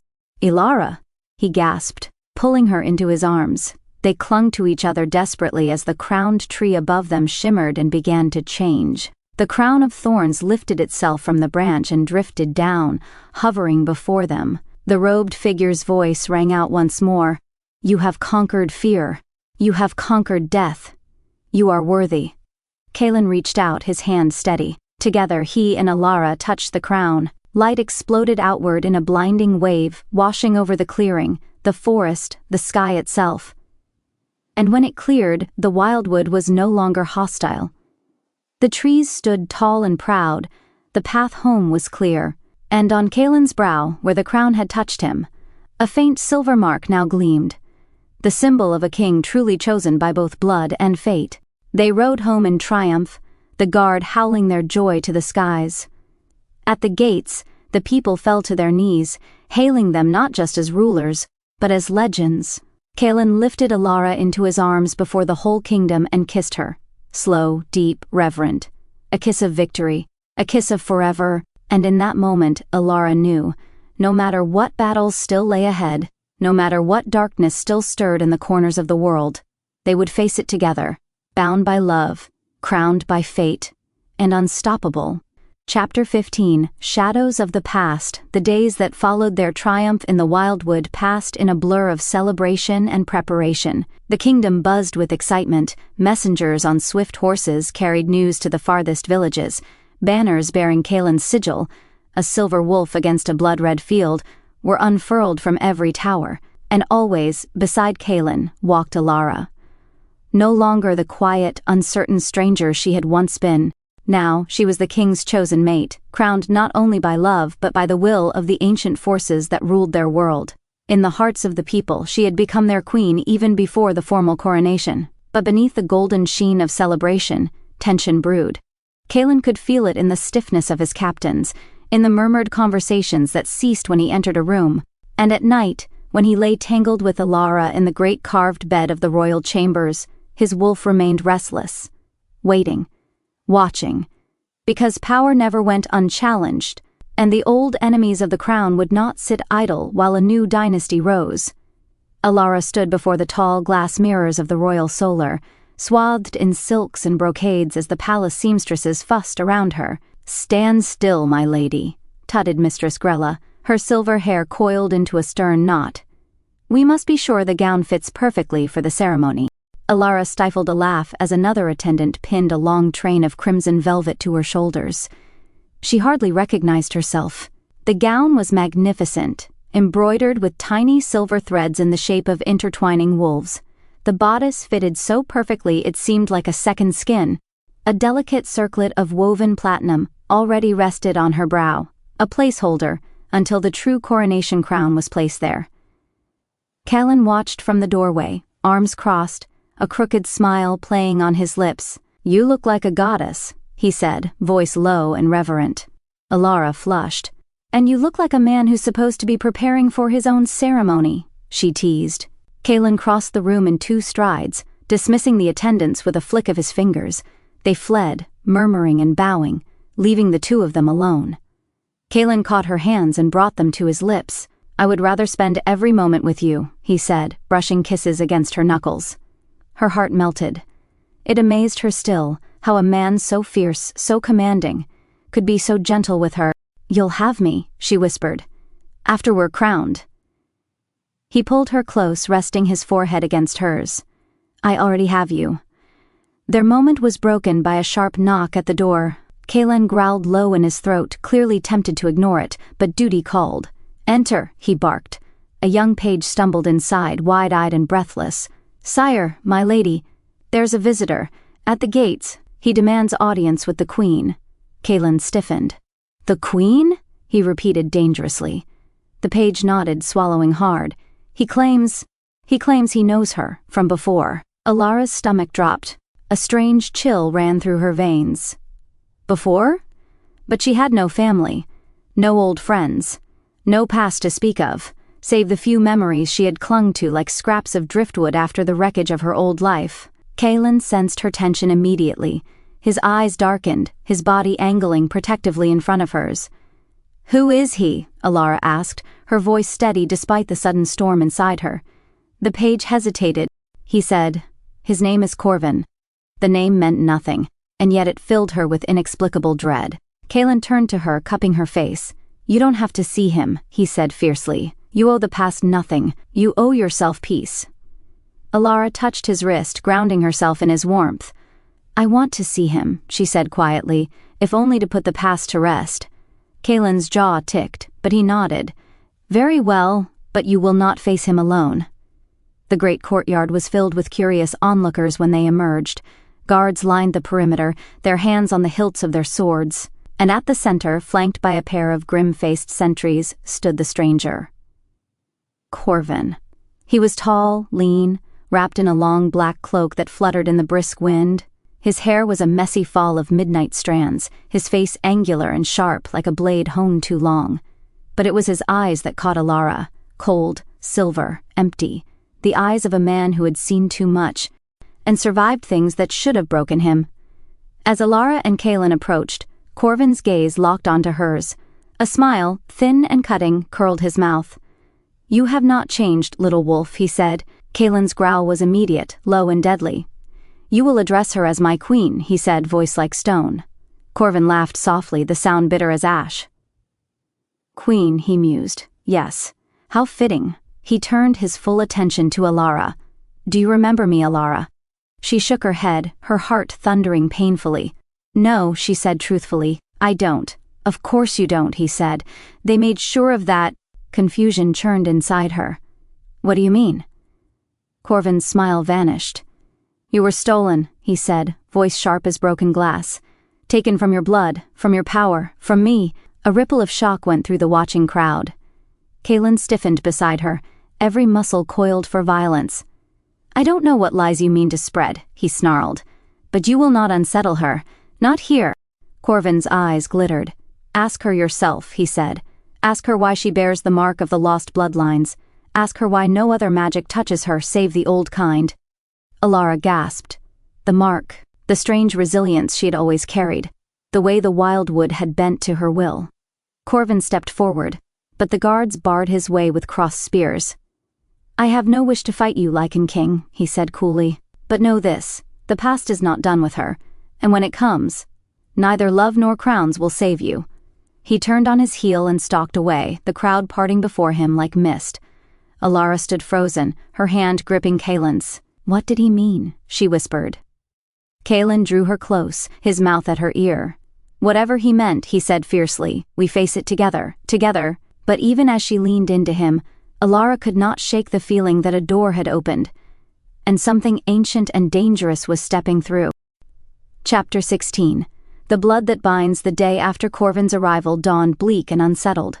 A heavy mist clung to the castle grounds, seeping through the stones like a living thing. Even the wolves were uneasy, their usual morning howls muted and broken. Elara woke with a start. The cold emptiness of the bed beside her told her that Kaelen was already gone. Panic pricked her skin until she heard the soft scuff of boots and saw him standing by the window, silhouetted against the pearly gray light. He was shirtless, a thick fur cloak thrown loosely around his shoulders, the muscles of his back tense as drawn wire. Without thinking, Elara slid from the bed and padded across the cold floor to him. She pressed herself against his back, wrapping her arms around his waist. For a moment, Kaelen didn't move. Then he let out a long, shuddering breath and covered her hands with his. "I couldn't sleep," he murmured. "Neither could I," she admitted, pressing her forehead against the warm skin between his shoulder blades. The events of the previous day had replayed endlessly in her mind, Corvin's words, the look in his empty silver eyes, the gnawing certainty that he had spoken at least some twisted version of the truth. Kaelen turned, enfolding her in his arms. "You are mine," he said fiercely. "Whatever blood runs in your veins, whatever past tries to drag you back, you are mine." "And you are mine," she whispered. He kissed her then, slow and deep, his hands tangling in her hair. The kiss turned desperate quickly, as if they could erase the outside world with the heat between them. They sank back onto the bed in a tangle of limbs and need. Kaelen was achingly gentle at first, reverent, worshipping every inch of her as if memorizing her anew. But as their bodies twined together, the sweetness gave way to raw hunger. He thrust into her slowly at first, giving her time to adjust, to savor. But Elara rose to meet him eagerly, clutching at his back, gasping his name into the hollow of his throat.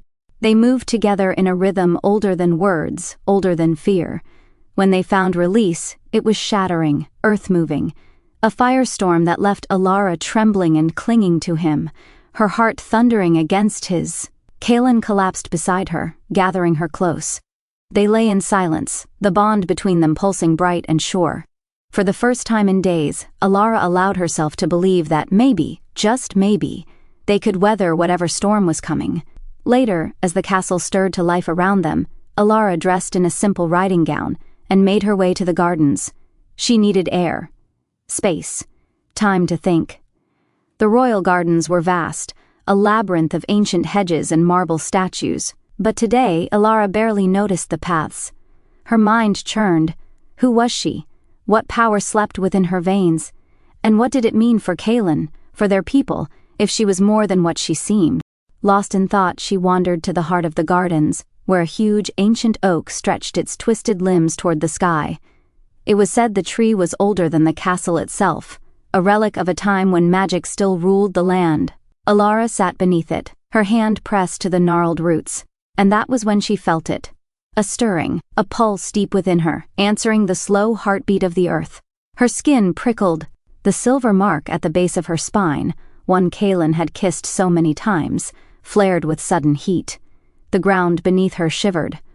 Vines crept from the roots, slow and deliberate, twining around her fingers, her wrists, her ankles, but not to trap her, to welcome her. Elara gasped, her eyes fluttering closed. Images flooded her mind, visions of women cloaked in wolfskins, weaving spells from moonlight, of battles fought beneath ancient banners, of blood spilled to protect a sacred power. "Your blood," whispered a voice inside her, "your legacy." When she opened her eyes, the vines had retreated, and the silver mark at her spine still glowed faintly beneath her dress. Elara pressed a trembling hand to her abdomen. Something had changed inside her. A new life stirred, not magic alone, but something even more miraculous. She was with child. Kaelen's child. Elara found Kaelen in the council chamber, surrounded by maps and captains. He looked up the moment she entered, reading her face in an instant. He rose to his feet, crossing the room in 3 strides. "Elara?" he asked urgently. "What is it?" She reached up, cupping his face in her hands. There were 1,000 ways she could have said it, but in the end she spoke the simple truth: "I'm carrying your heir." For a moment Kaelen just stared at her. Disbelief, wonder, fear, and then joy. Pure, blinding joy broke across his face. He crushed her to him, lifting her clean off the floor as a howl of exultation tore from his throat. The guards outside the door startled at the sound, but Kaelen didn't care. He spun her in a circle, laughing, his golden eyes wet with fierce pride. "Our child," he whispered against her hair, "our future." Elara clung to him, her own tears soaking into his shoulder. She felt the bond between them tighten, strengthen, until it was an unbreakable chain of light. Whatever darkness came, whatever storms brewed on the horizon, they would face it not as two, but as three. A king, a queen, and the tiny life growing between them, destined to carry their legacy into a new age. That night, as Kaelen slept with his hand resting protectively over her still flat belly, Elara stood by the window and watched the mist gather over the distant hills. In the shadows beyond the castle walls, dark shapes moved, Corvin. Others, enemies unseen, waiting for the right moment to strike. She pressed a hand over her heart, feeling the faint pulse of life within her. "I will protect you," she whispered. Not just because she was queen, not just because she was Kaelen's mate, but because she was stronger than she had ever known, and she would not let the past or the future steal her happiness. Not now, not ever. The Lycan King's reign was just beginning, and Elara, queen of blood and light, would be its fiercest defender. Epilogue, years later, the legends would say the night sky itself had bowed to them, that the stars had burned brighter over the Lycan kingdom the night Elara was crowned fully, not just as Queen of the Wolves, but as the Queen of the New Age. But for Kaelen and Elara, it was not the crowns, the banners, or the endless feasting that mattered most. It was the life they had built together, stone by stone, breath by breath. It was the quiet, enduring bond that no blade could cut and no storm could break. It was the love that had bloomed from ruin, stronger than any force on earth. The great hall was unrecognizable, once a place of stone and shadow. It now thrummed with warmth and light. High arched windows let in the dawn, gilding the massive wooden tables where warriors, lords, and scholars sat together, no longer divided by old feuds, but united under a new rule. Kaelen sat at the head of the table, his hair longer now, shot through with streaks of silver at the temples, his golden eyes just as sharp as ever. The crown sat easily on his brow, more a part of him than any armor ever had been, and beside him sat Elara. She wore no heavy diadem today, only a circlet of woven living vines and tiny white blossoms, a gift from the ancient magic she now commanded as easily as breath. Her belly was rounded with her second child, the fabric of her gown stretched gently over the life within her. Their firstborn, little Lysander, toddled around the high dais with a wooden sword in hand, much to the amusement and terror of the court. "Mother!" he cried, nearly tripping over his own feet as he barreled into her lap. Elara laughed, gathering him close. Kaelen rumbled a low growl of pretend menace and scooped their son into his arms, lifting him high overhead until Lysander squealed with delight. It had not come easily. There had been blood. Corvin's armies had marched against them before Lysander's birth, their banners black with old magic and older hatred. But Kaelen had led the charge himself, with Elara riding at his side, her hands burning with ancient power. Together they had shattered the rebellion in a single terrible night. Elara had faced Corvin on the battlefield beneath the dying light of a blood-red moon. She remembered the shock in his silver eyes when her power had risen, unshackled and wild, the earth itself rising to answer her call. "You could have ruled everything," Corvin had hissed with his last breath. "You could have been a goddess."